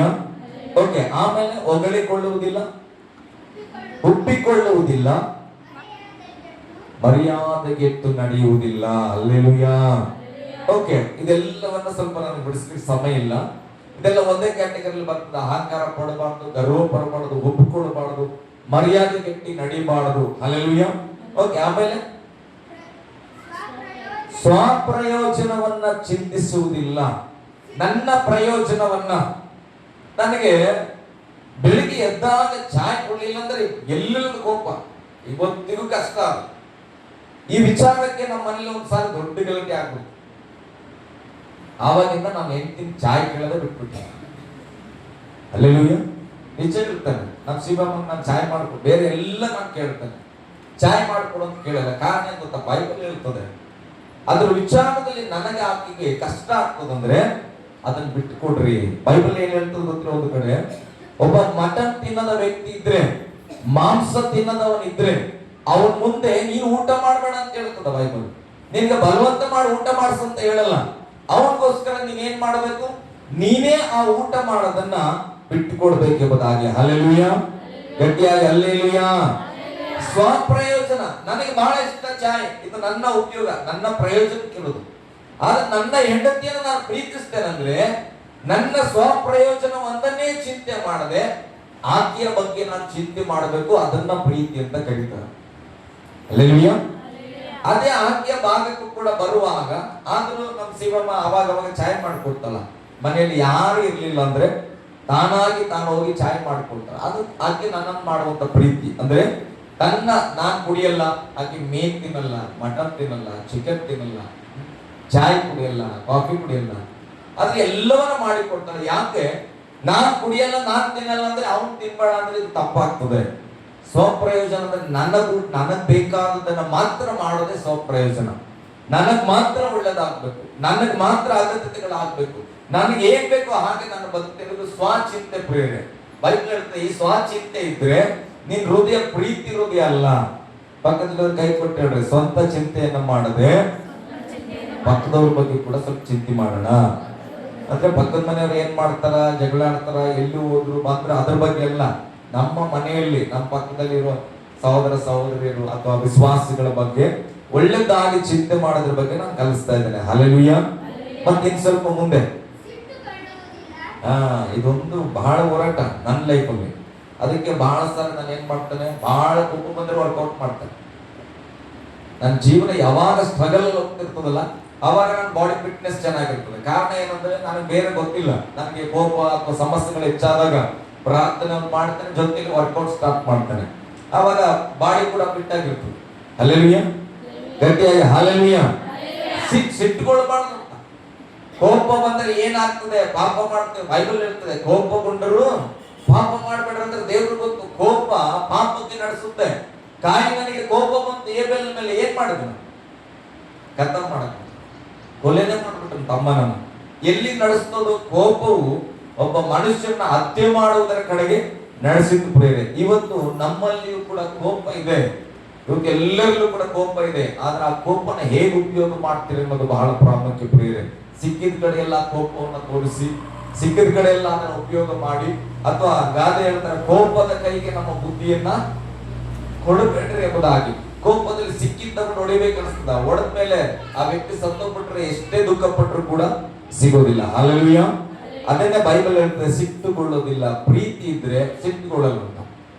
ನಮ್ಮ ಮನೆಯಲ್ಲಿ ನಮ್ಮ ನಂಬರತ್ತ ಅವಾಗ ಎಣ್ಣೆ ಚೆಲ್ಬಿಡ್ತಾನ, ಸಕ್ಕರೆ ಚೆಲ್ಬಿಡ್ತಾನ, ಆಕೆ ಕೆಲಸ ಮಾಡ್ತಾ ನಾನು ಹಿಡಿದು ಹೊಡೆದೇನೆ ಮಗ, ಫಸ್ಟ್ ಏನಂತಾನೆ, ಹೋಗಿ ಬಿಡು ಮಗ, ನೀನ್ ಟೆನ್ಷನ್ ಮಾಡಬೇಡ, ನೀನ್ ಆ ಸ್ಥಳ ಬಿಟ್ಟು ಈ ಕಡೆ ಬಾ, ಗ್ಲಾಸ್ ಮುಟ್ಬೇಡ, ನೀನ್ ಈ ಕಡೆ ಬಂದ್ಬಿಡುತ್ತೆ. ಕಾರಣ ಏನು? ಪ್ರೀತಿ ಇದೆ ಅಂತ. ಹಲ್ಲೆಲೂಯಾ. ಆ ಪ್ರೀತಿ ಇಲ್ಲದೋದ್ರೆ ಅಪ್ಪ ಅಕ್ಕನ ಮಗಳಂತ ತಂದಿಟ್ಕೊಂಡ್ರೆ ಎಲ್ಲ ಮನೆ ಹಾಳು ಮಾಡ್ತಿ ಅಂತ ಬರ್ತದೆ. ಅದೇ ನಿಜವಾದ ಪ್ರೀತಿ ಯಾಕೆ ಮೇಲಿದ್ರೆ ಹೋಗ್ಲಿ ಬಿಡ ಅನಿಸ್ತದೆ. ಅಷ್ಟೇ ಯಾಕೆ ನಮ್ಮಲ್ಲಿ ಟೈಗರ್ ವೈಷ್ಣವಿ ಗೀತಾಕನ ಮಗಳು, ಅವ್ರಿಗೆ ನಮ್ಗೂ ಸಂಬಂಧನೇ ಇಲ್ಲ. ಆಯ್ತು, ಬಹಳ ಇಷ್ಟಪಟ್ಟು ಇಟ್ಕೊಂಡು ಗ್ಲಾಸ್ ನ ಮನೇಲಿ ಹೊಡೆದಾಕ್ಬಿಟ್ಲು. ಆಕಿ ಹಂಗೆ ಸಣ್ಣ ನಿಂತ್ಬಿಟ್ಟಳ. ಅಂಕಲ್ ಏನಂತಾರ ಅಂತ ನಾನು ಹೇಳಿದೆ, ಮಗ ಬಾಯ್ ಕಡೆ ಬಾ, ನೀನ್ ಚಿಂತೆ ಮಾಡ್ಬೇಡ. ಯಾಕೆ? ಹಾಗೆ ಪ್ರೀತಿ ಇದೆ. ಹಲ್ಲೆಲೂಯಾ. ಅದೇ ರೀತಿಯಾದ ಪ್ರೀತಿ ನಮ್ಮ ಕುಟುಂಬದಲ್ಲಿ ಎಲ್ಲರ ಮೇಲೆ ಬರ್ಬೇಕು ಪ್ರಿಯರೇ. ನಮ್ಮ ಕುಟುಂಬನ ನಾವು ಪ್ರೀತಿ ಮಾಡ್ತಾ ಹೋದ್ರೆ ಅದು ನಮ್ಮ ಪರಲೋಕವಾಗಿ ಬದಲಾಗುತ್ತೆ. ಆ ಪರಲೋಕದಲ್ಲಿದ್ದಾಗ ನೀವು ಏನೋ ಅಂಬಲಿ ಕುಡಿಯಿರಿ, ಗಂಜಿ ಕುಡಿಯಿರಿ, ಸಂತೋಷ ಇರ್ತದ. ಈ ಕೋಪ, ದ್ವೇಷ, ಅಸೂಯೆನ ಇಟ್ಕೊಂಡು ಹೊಟ್ಟೆಗೆ ಚಿಟ್ಕೊಂಡು ಕೆಲವರು ಹೆಂಗ್ ಗೊತ್ತಾ, ಯಾಕೆ ತಂದಾರ ಚಿಕನ್, ಸಣ್ಣ ಮಗ ತಂದ ಹೋಗ್ಬಲ್ಲ ನಾನು, ಅವ ಚಿಕನ್ ತಂದ ಬೇಕಾಗಿಲ್ಲ, ನನ್ನ ಮನೆದವ್ರಿಗೆ ಹೋಗ್ತಾನೆ. ನಡೀತವಿಲ್ಲ ಕುಟುಂಬಗಳಲ್ಲಿ, ನಡೀತದ. ಚಿಕನ್ ಯಾರು ತಂದಾರ, ಯಾರು ತಂದ್ರೆ ಏನಪ್ಪ, ಅಡಿಗೆ ಆಗಿದೆ, ದೇವ್ರ ಕೃಪೆ ಉಚಿತವಾಗಿ ಕೊಟ್ಟಾನ, ಹೋಗಿ ಲಬ್ಬತ್ತಾಗ ಏನ್ ಮಾಡ್ಬೇಕು, ಊಟ ಮಾಡಿ ದೇವ್ರೆ ಅಡಿಗೆ ಮಾಡೋದವ್ರನ್ನ ಆಶೀರ್ವದಿಸು, ತಂದವ್ರನ್ನ ಆಶೀರ್ವದಿಸು, ಮುಗಿದೋಯ್ತು. ಯಾವನಾರು ತಂದಿರ್ಲಿ ನಮಗೇನು. ಹಲ್ಲೆಲೂಯಾ. ಇದು ಕ್ರಿಸ್ತನ್ ಮನಸ್ಸು. ಯಾರು ತಂದಿರ್ಲಿ, ಎಲ್ಲಾರ ತರಲಿ, ನಮಗೇನು. ಅದು ಯಾವ ಕೈಯಾರ ಕೊಟ್ಟಿರ್ಲಿ, ತೊಳ್ಕೊಂಡನೋ ತೊಳ್ಕೊಂಡಿಲ್ಲ, ಅವೆಲ್ಲ ನಮಗೆ ಬೇಡ. ನಮ್ ಮುಂದೆ ಬಂತು, ಪ್ರಾರ್ಥನೆ ಮಾಡ್ರಿ, ತಿನ್ರಿ, ಜಬರ್ದಸ್ತ್ ಒಂದ್ ದೇವ್ರಿಗೆ ಒಂದು ಜೈ ಕ್ರಿಸ್ತೇಳಿ ಬರ್ತಾರೆ. ಹಲ್ಲೆಲೂಯಾ. ಸಣ್ಣ ಮಗ ತಂದನಂದ್ರೆ ನಾನು ಉಣಲ್ಲ, ನಮ್ಮ ಅಪ್ಪ ತಂದನಂದ್ರೆ ನಾನು ಉಣಲ್ಲ, ತಂಗಿ ತಂದಲ್ಲ ಅಂದ್ರೆ ತಿನ್ನಲ್ಲ. ಇದೆಲ್ಲ ಕ್ರಿಸ್ತನ ಹೃದಯ ಅಲ್ಲ ಪ್ರೇಮ. ಪ್ರೀತಿ ಇದ್ರೆ ಅವನ ಜೊತೆ ಮಾತಾಡದ ಇರಕ್ಕೆ ನಿನ್ ಕೈಯಲ್ಲಿ ಆಗಲ್ಲ.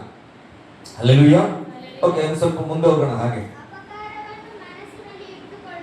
ಅದೇ ಅಪಕಾರ ಯಾವತ್ತೋ ಒಂದಿನ ಏನೋ ಮಾಡ್ಯಾನ ನನ್ನ ವಿಚಾರದಾಗ, ಅದನ್ನ ಮನಸ್ಸಲ್ಲಿ ಇಟ್ಟುಕೊಳ್ಳುವುದಿಲ್ಲ. ಅನ್ಯಾಯವನ್ನ ನೋಡಿ ಸಂತೋಷ ಪಡದೆ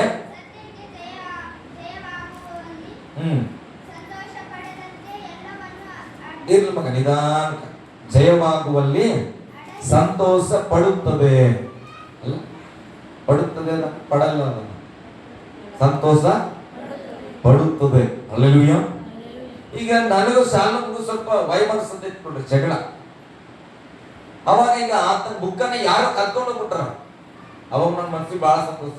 ಹಂಗೆ ಆಗ್ಬೇಕಿತ್ತು, ಆತ ನಾನು ಕೇಳಿದಾಗ ಬುಕ್ ಕೊಟ್ಟಿಲ್ಲ, ಈಗ ಎತ್ಕೊಂಡು ಹೋಗ್ಬಿಟ್ರ. ಅವ್ನಿಗೆ ಅನ್ಯಾಯ ಆಗಿದೆ, ಇದರಲ್ಲಿ ಸಂತೋಷ ಪಡಬಾರ್ದು ನಮ್ಮ ಮನಸ್ಸು. ಅರ್ಥ ಆಗ್ತದೆ? ಒಂದು ಎಕ್ಸಾಂಪಲ್ ಹೇಳ್ತೇನೆ, ಪ್ರಸಂಗಲ್ಲೇ ಇದು. ನಾನು 3 ದಿನ ಉಪವಾಸ ಕೂಟಗಳನ್ನು ಮಾಡುವಾಗ ನನಗೆ ಚೀಲಿ ಹೇಳೋದಕ್ಕಿಂತ ನಾನು ಸ್ಪೆಷಲ್ ಆಗಿ ಇಂಥದನ್ನ ಕಲಿಸ್ಬೇಕಂತ ಆಸೆ. ನಮ್ಮ ಮನಸ್ಸು ಬದಲಾವಣೆ ಆಗ್ಬೇಕು ಪ್ರಿಯರೇ. ಅವ್ನು ನಾನು ಸತ್ತುರಿಗೆ ಹೋದೇನು, ಬೈಬಲ್ ಹೇಳುತ್ತೆ ಸತ್ತುರಿಗೆ ನೀನು ಊಟವನ್ನ ಕೊಡುವಂತ. ಅವ್ನ ವಸ್ತುವನ್ನ ಯಾರೋ ಕತ್ಕೊಂಡ್ರೆ ಒಳ್ಳೇದಾಯ್ತು ಅಂತ ಹೇಳಿ ನಮ್ಮ ಮನಸ್ಸು ಸಂತೋಷ ಪಟ್ರೆ ನಮ್ಮ ಮನಸ್ಸು ಕ್ರಿಸ್ತನ ಮನಸ್ಸಲ್ಲ. ಹಲ್ಲೆಲೂಯಾ. ಅನ್ಯಾಯ ಆಗಿದ್ರೆ ಅದ್ರಲ್ಲಿ ಸಂತೋಷ ಪಡ್ಬೋದು, ಅವನ ಸಂಗಡ ನಾವು ದುಃಖ ಪಡಬೇಕು. ನಿಮ್ ಬುಕ್ ಕಳೆದೋಯ್ತಾ ಅಂತ ಹೇಳಿ ನಾವು ದುಃಖಿಸುವರಾಗಿರ್ಬೇಕು. ಅದನ್ನ ಬೈಬಲ್ ಹೇಳ್ತದೆ. ಅನ್ಯಾಯವನ್ನ ನೋಡಿ ಸಂತೋಷ ಪಡದೆ ಸತ್ಯಕ್ಕೆ ಜಯವಾಗುವ ಕಡೆ ಸಂತೋಷ ಪಡುತ್ತದೆ. ಆಮೇಲೆ ಎಲ್ಲವನ್ನ ಮುಚ್ಚಿಟ್ಟುಕೊಳ್ಳುತ್ತದೆ. ಪ್ರೀತಿ ಇದ್ರೆ ಎಲ್ಲಾನು ನಂಬ್ಬೇಕ್ರಿ. ಏನ್ ಮಾಡ್ತದಂದ್ರೆ ಪ್ರೀತಿ ಎಲ್ಲವನ್ನು ನಂಬುತ್ತದೆ. ಗಟ್ಟಿಯಾಗಿ ಪ್ರೀತಿಯು ಎಲ್ಲವನ್ನು ನಂಬುತ್ತದೆ. ದೇವ್ರ ಮೇಲೆ ಪ್ರೀತಿ ಅದನ್ನ ಇದ್ದವರು ಆಮೇಲೆ ಹಾಗಾದ್ರೆ ದೇವ್ರ ಮೇಲೆ ನಿಮ್ಗೆ ಪ್ರೀತಿ ಇದ್ರೆ ದೇವರ ಎಲ್ಲ ವಿಷಯಗಳನ್ನ ನಂಬಬೇಕ್ರಿ. ಒಂದು ಆಮೇಲೆ ಹೇಳ್ಬೋದು, ನನಗೆ ನನ್ನ ಹೆಂಡತಿ ಮೇಲೆ ಪ್ರೀತಿ ಇದೆ ಅಂದ್ರೆ ಎಲ್ಲ ವಿಷಯದಲ್ಲಿ ನಾನು ನಂಬಬೇಕು, ಅದನ್ನೇ ಪ್ರೀತಿ ಅನ್ನೋದು. ಒಂದು ವಿಚಾರದಲ್ಲಿ ನಂಬಿಕೆ ಇದೆ, ಒಂದು ವಿಚಾರದಲ್ಲಿ ನಂಬಿಕೆ ಇಲ್ಲ. ಒಂದು ಸಾರಿ ಸಂತೋಷ, ಒಂದು ಸಾರಿ ಬೇಸರ, ಅದಕ್ಕೆ ಪ್ರೀತಿ ಅಂತ ಕರೆಯಂಗಿಲ್ಲ. ಬೈಬಲ್ ಹೇಳ್ತದೆ ಪ್ರೀತಿಯು ಎಲ್ಲವನ್ನ ಸಹಿಸಿಕೊಳ್ಳುತ್ತದೆ, ಎಲ್ಲವನ್ನ ನಂಬುತ್ತದೆ, ಎಲ್ಲವನ್ನ ನಿರೀಕ್ಷಿಸುತ್ತದಂತ. ಮುಂದೆ ವಚನ ಹಾಗೆ ಬರೆದಿದೆ. ಏನಂತ? ಪ್ರೀತಿಯು ಎಲ್ಲವನ್ನ ಅಡಗಿಸಿಕೊಳ್ಳುತ್ತದೆ, ಎಲ್ಲವನ್ನು ನಂಬುತ್ತದೆ, ಎಲ್ಲವನ್ನು ನಿರೀಕ್ಷಿಸುತ್ತದೆ ಮತ್ತು ಎಲ್ಲವನ್ನು ಸಹಿಸಿಕೊಳ್ಳುತ್ತದೆ ಎಂಬುದಾಗಿ. ಈ 4 ಕಾರ್ಯಗಳು ಪ್ರೀತಿಯಲ್ಲಿ ಬಹಳ ಪ್ರಾಮುಖ್ಯ. ಪ್ರೀತಿ ಎಲ್ಲವನ್ನ ಮುಚ್ಚಿಟ್ಟುಕೊಳ್ಳಬೇಕು. ತಪ್ಪು, ಸರಿ, ಕೆಟ್ಟದ್ದು, ಒಳ್ಳೆದ್ದು, ಸೋಲು, ಗೆಲುವು, ಅವಮಾನ, ನಿಂದನೆಗಳು, ಸಂತೋಷ, ಜಯ, ಇವೆಲ್ಲವನ್ನ ಕೂಡ ಏನೇ ಬರಲಿ ಆ ಪ್ರೀತಿ ತನ್ನೊಳಗೆ ಇಟ್ಕೊಳ್ತದಲ್ಲ, ಅದನ್ನ ಪ್ರೀತಿ ಅಂತ ಕರೀತಾರೆ. ಅದಕ್ಕೆ ಬೈಬಲ್ ಒಂದ್ ಕಡೆ ಹೇಳ್ತದೆ, ನಂಬಿಗಸ್ತನು ಗುಟ್ಟನ್ನ ಗುಟ್ಟಾಗಿ ಇಟ್ಕೊಳ್ತಾನೆ. ಅಲ್ಲಿ ಗುಟ್ಟಂದ್ರೆ ಏನು? ತಪ್ಪನ ವಿಚಾರಗಳನ್ನೇ ಗುಟ್ಟಾಗಿಡೋದು. ಅದನ್ನು ಕೂಡ ಅವನು ಗೊತ್ತು ಮಾಡದೆ ಗುಟ್ಟಾಗಿಟ್ಟುಕೊಳ್ಳುವನೇ ನಂಬಿಗಸ್ತ ಸ್ನೇಹಿತ ಅಂತ. ಅಲ್ಲೆಲೂಯಾ. ಏನೋ ಗೊತ್ತಿಲ್ಲ ಒಂದು ತಪ್ಪು ಮಾಡ್ಬಿಟ್ರೆ ಆ ತಪ್ಪನ್ನ ಇಡೀ ಊರಿಗೆಲ್ಲ ಹೇಳ್ತಾನಂದ್ರೆ ಅವನು ನಂಬಿಗಸ್ತ ಅಲ್ಲ, ಅದು ತಪ್ಪೇ ಇರ್ಬೋದು ಪ್ರೇರೆ. ಆದ್ರೆ ನಿನ್ನನ್ನ ನಂಬಿ ಒಬ್ಬ ವ್ಯಕ್ತಿ ಒಂದು ವಿಚಾರವನ್ನ ಹೇಳುವಾಗ ನೀನು ಅದನ್ನ ಗುಟ್ಟಾಗಿ ಕಾಪಾಡ್ಕೊಳ್ತಿಲ್ಲ, ಅದನ್ನ ನಂಬಿಗಸ್ತ ಅಂತ ಕರೀತಾರೆ. ಹಲ್ಲೆಲೂಯಾ. ಗಟ್ಟಿಯಾಗಿ ಹಲ್ಲೆಲೂಯಾ. ಅದಕ್ಕೆ ಬೈಬಲ್ ಪ್ರೀತಿ ಅದು ತಪ್ಪುನೋ ಸರಿನೋ ಅದೆಲ್ಲವನ್ನ ಹೊಟ್ಟೆಗೆ ಹಾಕೊಳ್ತಾರೆ. ಒಂದ್ ಕಡೆ ನಿಮ್ ಕಡೆ ಬೀದಲ್ಲಿ ಹೇಳ್ತಾರೆ, ನಮ್ದು ಏನಾದ್ರು ತಪ್ಪಾಗಿದ್ರೆ ಏನ್ ಮಾಡ್ರಿ, ಹೊಟ್ಟೆಗೆ ಹಾಕೋರಿ ಅಂತಾರೆ. ಕೆಲವು ಕಡೆ ಕೇಳಿದ್ ನಾನು, ಏನಾದ್ರೂ ಮಿಸ್ಟೇಕ್ ಆಗಿದ್ರೆ ಹೊಟ್ಟೆಗೆ ಹಾಕೊಂಡ್ಬಿಡ್ರಿ ಸಾರ್ ಅಂತ. ಅಂದ್ರೆ ಆ ಪ್ರೀತಿ ಇದ್ರೆ ಅದನ್ನ ನಾವ್ ಏನ್ ಮಾಡ್ತೇವೆ, ಮನಸ್ಸೊಳಗಡೆ ಹಾಗೆ ಇಟ್ಕೊಂಡ್ಬಿಡೋದು, ಅದನ್ನ ತೆರೆದು ಮಾತನಾಡದೆ ನಂಬುತ್ತದೆ. ಅಂದ್ರೆ ದೇವರ ವಾಕ್ಯ ಹೇಳುತ್ತೆ, ನಿನ್ನನ್ನ ದೇವರು ತಾಯಿಯ ಗರ್ಭದಲ್ಲೇ ಕರೆಯಲ್ಪಟ್ಟನು ಅಂತ ವಚನ ಹೇಳುತ್ತೆ. ನೀನ್ ದೇವರನ್ನ ಪ್ರೀತಿ ಮಾಡೋದಾದ್ರೆ ಈ ಮಾತು ನಂಬಬೇಕೇ ಇಲ್ಲ? ನಂಬಬೇಕನ್ನೋರು ಆಮೇಲೆ ಹೇಳ್ರಿ. ಹಾಗಾದ್ರೆ ನಿಮ್ಮ ತಾಯಿಯ ಗರ್ಭದಲ್ಲಿ ದೇವರು ಕರೆದನ? ಓಕೆ, ನಾನೀಗ ನೀವು ಯೇಸುವನ್ನ ಪ್ರೀತಿ ಮಾಡ್ತೀನಿ ಅಂತ ನಂಬಿಕೆ ಬಂತು. 2 ಕೊರಿಂಥ ಬನ್ರಿ, ನನ್ನ ಟಾಪಿಕ್ ನಾನು ಬರ್ತೇನೆ. ದೇವರನ್ನ ಪ್ರೀತಿಸುವ ವ್ಯಕ್ತಿ, ಆ ಪ್ರೀತಿ ಇರುವವನು ಎಲ್ಲವನ್ನ ನಂಬುತ್ತಾನೆ. ಹಾಗಾದ್ರೆ ಯೇಸುವನ್ನ ನೀವು ಪ್ರೀತಿ ಮಾಡ್ತೀರಂದ್ರೆ ಯೇಸು ಹೇಳಿದ ಎಲ್ಲ ಸಂಗತಿಗಳನ್ನ ನಂಬಬೇಕು. ಹಲ್ಲೆಲೂಯಾ. ಗಟ್ಟಿಯಾಗಿ ಹಲ್ಲೆಲೂಯಾ. ಓಕೆ, 2 ಕೊರಿಂಥ 5:17 ಓದೋಣ.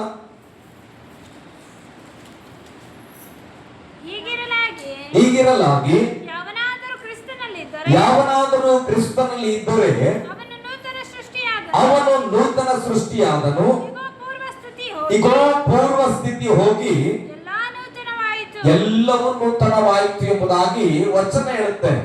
ನಂಬುವವರಾದ್ರೆ, ಪ್ರೀತಿ ಇರೋದಾದ್ರೆ ಇದನ್ನ ವಿಶ್ವಾಸ ಮಾಡಬೇಕು. ಬೈಬಲ್ ಹೇಳುತ್ತೆ, ಕ್ರಿಸ್ತನಲ್ಲಿ ಇರುವವರು, ನೀವು ಕ್ರಿಸ್ತನಲ್ಲಿ ಇದ್ದೀರಾ? ಇಲ್ಲ, ಇರುವವರು.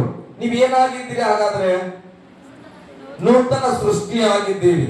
ನೂತನ ಸೃಷ್ಟಿ ಆಗಿದ್ಮೇಲೆ ಒಂದು ಬದಲಾವಣೆ ಆಗ್ತದೆ. ಏನಾಯ್ತು? ಪೂರ್ವ ಸ್ಥಿತಿ ಅಂದ್ರೆ ಹಳೆಯ ಸ್ಥಿತಿ. ಹೇಳ್ರಿ, ಹಳೆಯ ಸ್ಥಿತಿ ಹೋಗಿ ಎಲ್ಲ ನೂತನವಾಯಿತು.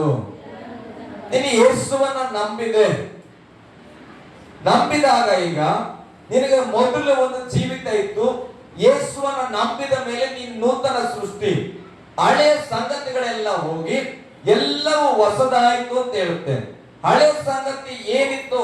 ನನಗೆ ಕೋಪ ಇದ್ದಿತ್ತು, ಕೆಲವರಿಗೆ ಕುಡುಕ್ತನ ಇದ್ದಿರ್ಬೋದು, ಕೆಲವರಿಗೆ ವ್ಯಭಿಚಾರತನ ಇದ್ದಿರ್ಬೋದು, ಕೆಲವರಿಗೆ ಸುಳ್ಳು ಹೇಳುವ ಅಭ್ಯಾಸ ಇರ್ಬೋದು, ಕೆಲವರಿಗೆ ಕಳ್ಳತನ ಮಾಡುವ ಅಭ್ಯಾಸ ಇರ್ಬೋದು, ಅನೇಕ ಕೆಟ್ಟತನ ಪ್ರೇರೆ, ಹೊಟ್ಟೆ ಕಿಚ್ಚಿದ್ದಿರ್ಬೋದು, ಭೇದಗಳಿದ್ದಿರ್ಬೋದು, ಅಸೂಯೆ ಇದ್ದಿರ್ಬೋದು. ಇದೆಲ್ಲವೂ ಕ್ರಿಸ್ತನೇ ನಂಬುವುದಕ್ಕಿಂತ ಮುಂಚೆ ಇದ್ದಂತ ಸ್ವಭಾವ. ಆದ್ರೆ ಯೇಸು ಸ್ವಾಮಿ ವಚನ ಹೇಳ್ತಾರೆ, ನೀನು ಯೇಸುವನ್ನ ನಂಬಿದ ಮೇಲೆ ಈ ಎಲ್ಲ ಪೂರ್ವ ಸ್ಥಿತಿ ಹೋಯ್ತಂತ ಹೇಳಿ. ಈಗ ನಾವು ಕ್ರಿಸ್ತನಲ್ಲಿ ಇದ್ರೆ ನಮ್ಮಲ್ಲಿ ಏನಿರಬಾರದು? ಹಳೆಯ ಸ್ವಭಾವಗಳು ಇರಬಾರದು ಪ್ರಿಯರೇ. ಹಲ್ಲೆಲೂಯಾ. ಹಳೆಯ ಸ್ವಭಾವ ಹೋಗಿ, ಆ ವಚನ ಚೆನ್ನಾಗಿ ಅರ್ಥ ಮಾಡ್ಕೊಡು. ಮತ್ತೊಂದು ಸತಿ ಓದ್ರಿ. ಇಗೋ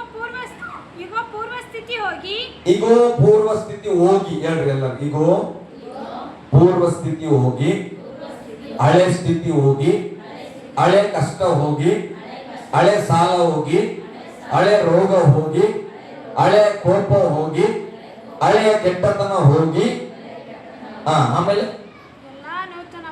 ಎಲ್ಲ ನೂತನವಾಯಿತು. ನೋಡ್ರಿ, ಈಗ ಮೊದಲು ಏನು ಹೋಗ್ಬೇಕಂತ ಕೆಲವ್ರ ಜೀವಿತದಲ್ಲಿ ಏನಂದ್ರೆ ನೂತನ ಸೃಷ್ಟಿಯಾಗಿ ಒಂಥರ ಏನು ಬದಲಾಗಿಲ್ಲ ನನ್ನ ಜೀವಿತದಾಗ, ಏನು ಆಶೀರ್ವಾದ ಮಾಡಿಲ್ಲ ಅಂತ. ಆದ್ರೆ ಬೈಬಲ್ ಹೇಳ್ತ ಮೊದಲು ಈಗ ಹಳೆಯ ಸ್ಥಿತಿಗಳು ಹೋಗ್ಬೇಕು. ಹೇಳ್ರಿ, ಹೋಗ್ಬೇಕು. ಹಳೆದು ಹೋದ್ರೆ ಎಲ್ಲವೂ ಹೊಸದಾಗ್ತದಂತ. ಇವತ್ತು ನಮ್ಮ ಜೀವಿತ ಹೊಸದಾಗದೆ ಇರೋದಕ್ಕೆ ಕಾರಣ ಹಳೆದು ಹೋಗ್ಲಿಲ್ಲ, ಹಾಗೆ ಇವೆ. ಆದ್ರೆ ಸುಮ್ಮನೆ ನಂಬಿದ್ದೇವೆ ಮನಸ್ಸಲ್ಲಿ ನಾವು ನೂತನ ಸೃಷ್ಟಿಯಾಗಿವಿ ಅಂತ. ಹಲ್ಲೆಲೂಯಾ. ವಚನ ಹೇಳುತ್ತಾ ಹಳೆದು ಹೋಗಿದ್ರೆ ಎಲ್ಲವೂ ನೂತನ ಆಗುತ್ತೆ. ಹಲ್ಲೆಲೂಯಾ. ನಿಮ್ಮ ಹತ್ರ ಒಂದು 5 ಗ್ಲಾಸ್ ಇತ್ತು ಅಂತ ಇಟ್ಕೊಡ್ರಿ. 5 ಗ್ಲಾಸ್ ಕೊಟ್ಟಿದೆ. ಒಂದರಲ್ಲಿ ಚಾಯ್ ತುಂಬಿದ್ದೇನೆ, ಒಂದ್ರಲ್ಲಿ ಕಾಫಿ ತುಂಬಿದ್ದೇನೆ, ಒಂದ್ರಲ್ಲಿ ಹಾಲು ತುಂಬಿದ್ದೇನೆ, ಒಂದರಲ್ಲಿ ಸಾಂಬಾರ್ ತುಂಬಿದ್ದೇನೆ ಅಂತ ಇಟ್ಕೊಡ್ರಿ. ಒಂದರಲ್ಲಿ ಮ್ಯಾಂಗೋ ಜ್ಯೂಸ್ ತುಂಬಿನ ಅಂತ ಇಟ್ಕೊಡ್ರಿ. ಹಲ್ಲೆಲೂಯಾ. ಈಗ ನೀವು ಅದು 5 ತಗೊಂಡು ಬಂದಿರಿ. ನನ್ನ ಹತ್ರ ಅದಕ್ಕಿಂತ ಉನ್ನತವಾದಂತ ಪರಲೋಕದ ಒಂದು ಏನೋ ಒಂದು ಜೇನಿದೆ ನನ್ನ ಹತ್ರ ಅಂತ ಅನ್ಕೊಳ್ರಿ, ಸಿಹಿಯಾದ ಜೇನು.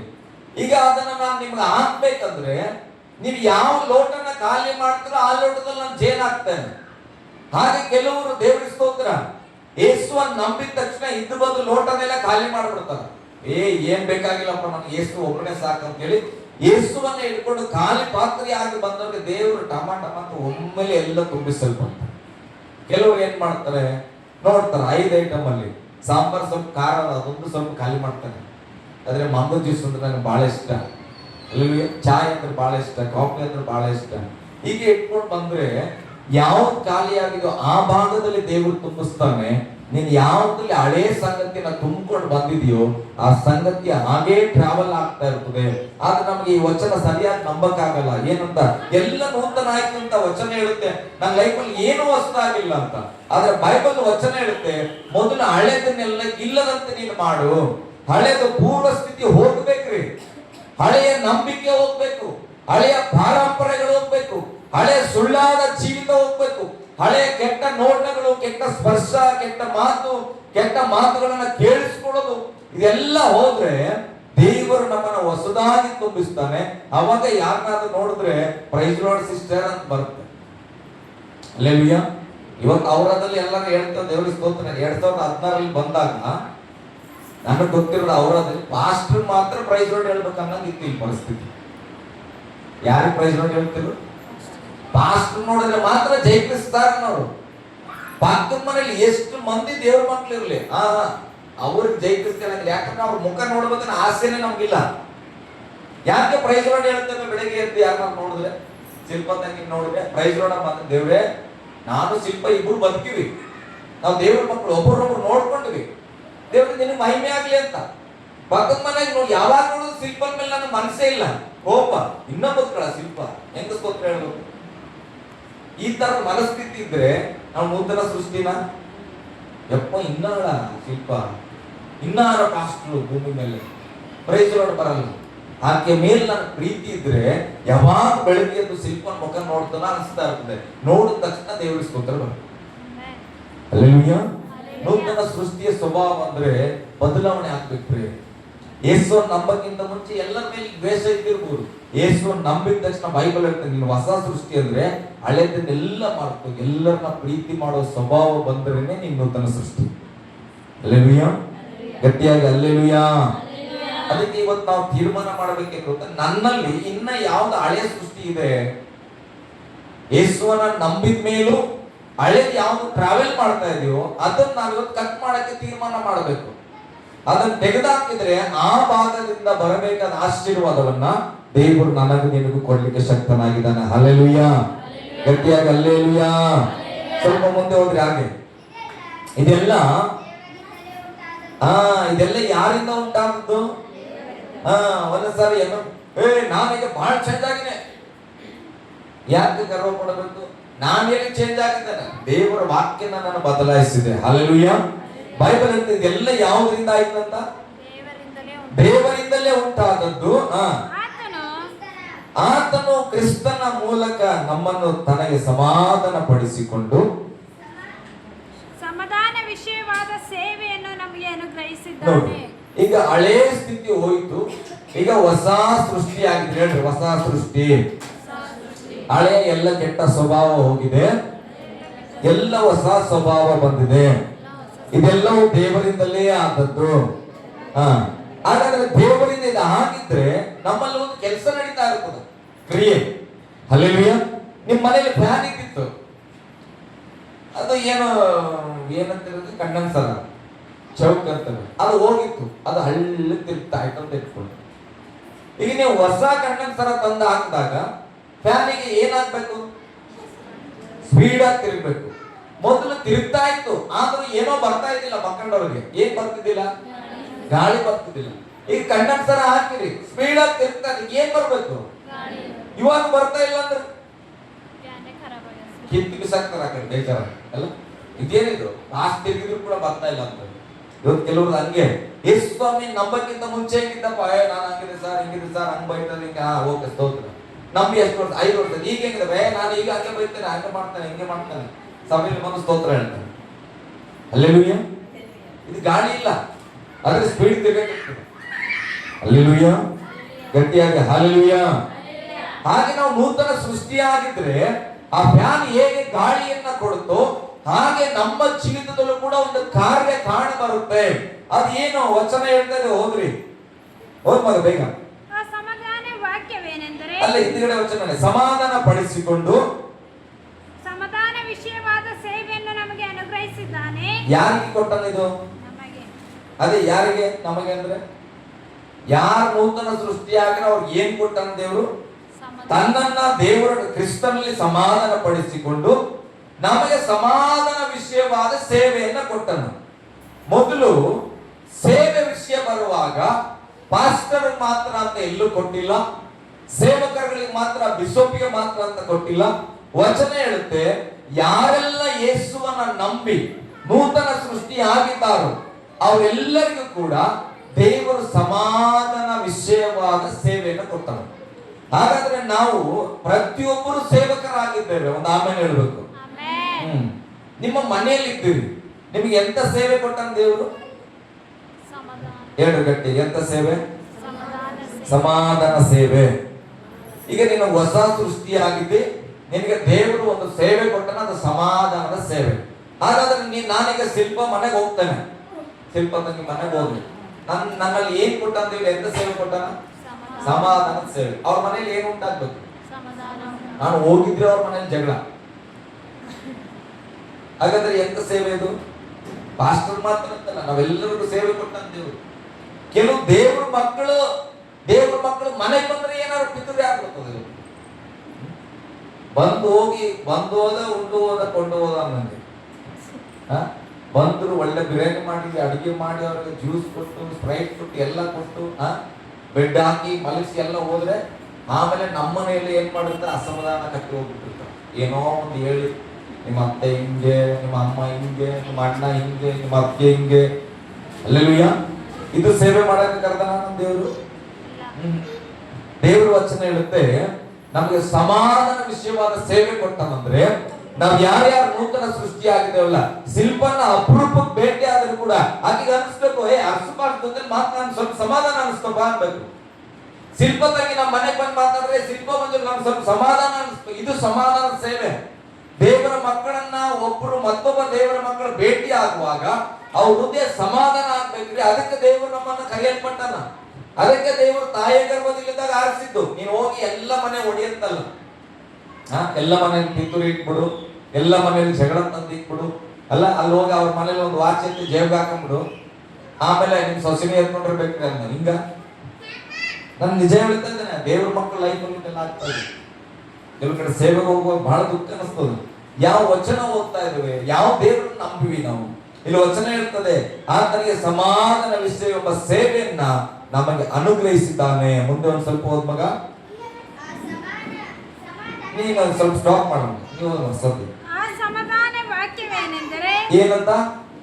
ಆ ಸಮಾಧಾನ ವಾಕ್ಯವೇನೆಂದರೆ ದೇವರು ಮನುಷ್ಯರ ಅಪರಾಧಗಳನ್ನು ಅವರ ಲೆಕ್ಕಕ್ಕೆ ಹಾಕದೆ. ಸಮಾಧಾನ ಸೇವೆ ಚೆನ್ನಾಗಿ ನೆನಪಿಟ್ಬಿಟ್ಟಿದೆ. ಇದನ್ನ ನೀವು ಚೆನ್ನಾಗಿ ಅರ್ಥ ಮಾಡ್ಕೊಳ್ಳೋದು. ಇದನ್ನ ಹೇಳಕ್ಕೆ ನಾನು ಬರ್ತಾ ಇದ್ದೀನಿ. ಸಮಾಧಾನದ ಸೇವೆ ನಮ್ಮೆಲ್ಲರಿಗೂ ಕೊಟ್ಟನ, ಪ್ರತಿಯೊಬ್ಬರಿಗೆ, ಪಾಸ್ಟರ್ ಮಾತ್ರ ಅಲ್ಲ. ಆ ಸಮಾಧಾನ ಸೇವೆ ಏನು? ಆ ಸಮಾಧಾನದ ವಾಕ್ಯ ಏನಂದ್ರೆ, ದೇವರು ಮನುಷ್ಯರ ಅಪರಾಧಗಳನ್ನ ಮನುಷ್ಯರ ಲೆಕ್ಕಕ್ಕೆ ಹಾಕದೆ ಲೋಕವನ್ನ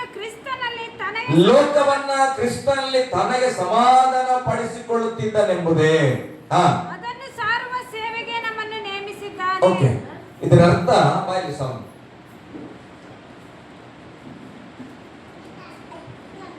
ಇದೊಬ್ಬ ಅನ್ನ, ದೇವ್ರಿಗೂ ಗೊತ್ತಿಲ್ಲ, ಪಾಪದಲ್ಲದನ, ಕುಡಿತನ, ಏನೋ ಕೆಟ್ಟ ಅಭ್ಯಾಸಗಳಿದೆ. ನನ್ನನ್ನು ದೇವ್ರಿ ಮನುಷ್ಯನ್ ಭೇಟಿ ಮಾಡಕ್ ಕಳ್ಸೋದು, ನೀನ್ ಕುಡಿಕೆಲ್ಲ, ನೀನ್ ನರ್ಕಕ್ಕೆ ಹೋಗ್ಬಿಡ್ತೀವಿ, ನೀನ್ ಹೆಂಗ್ ಬಿ ಬದುಕಲ್ಲ, ಹಿಂಗ್ ಹೇಳಕ್ ಕಳಿಸ್ತಾನ. ಬೈಬಲ್ ಹೇಳುತ್ತೆ, ಎಲ್ಲ ಮನುಷ್ಯರ ಪಾಪವನ್ನ ಮನುಷ್ಯರ ಮೇಲೆ ಹಾಕಿಲ್ಲ ಅಂತ ದೇವರು. ಕ್ರಿಸ್ತನು ಮನುಷ್ಯರ ಪಾಪಗಳನ್ನ ಅವ್ರ ಲೆಕ್ಕಕ್ಕಾಗದೆ ತನ್ನ ಲೆಕ್ಕದಲ್ಲಿ ಹಾಕೊಂಡ. ಅದನ್ನು ಹೋಗಿ ಹೇಳಂತ ನಮಗೆ ಸಮಾಧಾನ ಸೇರ್ಬಿಟ್ಟು, ನೋಡಪ್ಪ ಶಾಲೋಮ್, ನೀನ್ ಎಷ್ಟೆಲ್ಲ ಪಾಪ ಮಾಡಿಯಲ್ಲ, ದೇವ್ರು ನಿನ್ ಪಾಪಗಳಲ್ಲಿ ತಗೊಂಡನ, ನೀನ್ ಪ್ರೀತಿ ಮಾಡ್ತಾನ ಮಗ, ನೀ ಚಿಂತೆ ಮಾಡಬೇಡ, ನೀನೆಲ್ಲ ಮನಸ್ಸಾಗಿಟ್ಕೋಬೇಡ, ನೀನು ಬಾ ಬದಲಾಗು, ನಿನ್ನನ್ನು ಇವತ್ತು ದೇವರು ಪ್ರೀತಿ ಮಾಡ್ತಾನೆ. ಈ ಸಮಾಧಾನ ಹೇಳಕ್ಕೆ ದೇವರು ನಮ್ಮನ್ನು ಕಳಿಸಿರೋದು. ನಾವೇನ್ ಮಾಡ್ ಕಾಸ್ಟ್ ಮಾತ್ರ ಅಲ್ಲ, ನೀವುಗಳು ಕೂಡ ನೆಂಟರ ಮನೆಗೆ ಹೋಗ್ರಿ, ಅತ್ತಿ ಮನೆಗೆ ಹೋಗ್ರಿ, ಚಿಕ್ಕಪ್ಪನ ಮನೆಗೆ ಹೋಗ್ರಿ. ನಾನು ಹೇಳ್ತೇನೆ, ಯಾರನ್ನ ಹೋಗಿ ಖಂಡಿಸ್ಬೇಡ್ರಿ. ಮೊದಲು ನೀನ್ ಹಿಂಗೆ ಮಾಡೋದಿಲ್ಲ ಕಳಿಸೋದು, ಎಲ್ಲಾರು ಚರಂಡೆ ಬಿಡಿಸೋದು, ನಿಂಗೆ ಹೇಳಕ್ ದೇವ್ರು ಎಲ್ಲಿ ಬಿಡ್ಸಾಯ್ತಾನಪ್ಪ. ಮತ್ತೆ ಯಾವ ದೇವ್ರ ನಾಲಿಗೆ ಜೀವ ಇರ್ತಾರೆ, ಯಾಕೆ ಮಾತಾಡ್ತೀವಿ? ಅಲ್ಲೆಲೂಯ್ಯ. ಸಮಾಧಾನ ಸೇವೆ. ಮಗ ಏನಾಗಲ್ಲ ಬಿಡು, ಆಗ ಹೋಗ್ಲಿ, ದೇವ್ರ ಸಂಸ್ಥಾನ, ನೀನ್ ಬದಲಾಗು. ಸೊಸೆ ಅಡಿಗೆ ಮಾಡ್ತಿಲ್ಲ, ರೊಟ್ಟಿ ಮಾಡಕ್ ಬರಲ್ವಾ, ಇಲ್ಲಿ ಬಿಡ್ರಿ, ಪರವಾಗಿಲ್ಲ, ಕಲ್ಸ್ಬಿಡ್ರಿ ನೀವೇ. ಏನಾಗ ದೇವ್ರು ಎಲ್ಲ ವರಗಳನ್ನು ಕೊಟ್ಟನಂತ, ರೊಟ್ಟಿ ಮಾಡಕ್ ಬಹಳ ಕಷ್ಟ, ಒಂದು ವಾರ ಟ್ರೈನಿಂಗ್ ಮಾಡ್ರಿ, ನಿಮ್ ಸೊಸೆ ರೊಟ್ಟಿ ಮಾಡಿ. ಈ ರೀತಿಯ ಸಮಾಧಾನ ಕಲಿಸ್ಬೇಕು ಹೊರತು ಹೋಗು. ಬೈಬಲ್ ಹೇಳ್ತದೆ, ಕ್ರಿಸ್ತನಲ್ಲಿ ತನಗೆ ಸಮಾಧಾನ ಪಡಿಸಿಕೊಳ್ಳುತ್ತಿದ್ದನೆಂಬುದೇ. ದೇವರು ಎಲ್ಲರ ಪಾಪ ಎಂತದೇ ಇರಲಿ ಪ್ರೇರಣೆ, ಯೇಸುಸ್ವಾಮಿ ಹೇಳ್ತಾರೆ, ಮನುಷ್ಯರ ಅಪರಾಧಗಳನ್ನ ಅವ್ರ ಲೆಕ್ಕಕ್ಕೆ ಹಾಕಲ್ಲ ಅಂತ ಯೇಸುಸ್ವಾಮಿ. ದೇವ್ರು ಹೇಳಕತ್ತಾನ, ನಾನ್ ಮನುಷ್ಯರ ಪಾಪನ ಅವ್ರ ಲೆಕ್ಕಕ್ಕೆ ಹಾಕಲ್ಲ, ನನ್ ಮೇಲೆ ಹಾಕೋತೇನೆ ಅಂತ. ಆದ್ರೆ ನಾವೇನ್ ಮಾಡ್ತೇವೆ, ನಿನ್ ಬಹಳ ದೊಡ್ಡದದ, ನಿನ್ ಸಣ್ಣದದ, ನಾವೇ ಹಾಕತ್ತೀವಿ, ನಮ್ದು ಸೇರ್ಸ್ ಹಾಕ್ತೇವೆ ಅವ್ರಿಗೆ. ಅಲ್ಲೆಲೂಯ್ಯ. ಹಂಗ ಮಾಡಲ್ಲ ಅಂದ್ರೆ ನೀವು ಮಾಡ್ತಿಲ್ಲ, ಮಾಡಬಾರ್ದು. ನನಗೆ ದೇವ್ರು ಮಾತಾಡಿದ, ಅರಸು ಕಡು ಪಾಪಿ ಸಿಕ್ಕಿದ್ರು ನೀನ್ ಅವ್ನ ಹೋಗಿ ಪಾಪಿ ಅನ್ಬೇಡ. ನೀನು ನಾನು ಅವ್ನ ಪಾಪನ ಅವನ ಮೇಲೆ ಹಾಕಿಲ್ಲ, ನೀನ್ ಹೆಂಗೆ ಹೇಳ್ತೀಯ ಅವನ ಪಾಪಿ ಅಂತ ವಚನ ಹೇಳ್ತೇವೆ. ದೇವ್ರ ವಾಕ್ಯ ಹೇಳ್ತ, ಆತನನ್ನ ಪ್ರೀತಿಸಿ ಬಂದಾನಂತ ಯೇಸು ಸ್ವಾಮಿ, ಪಾಪಿಗಳನ್ನ ಪ್ರೀತಿಸಿ ಬಂದಾನಂತ.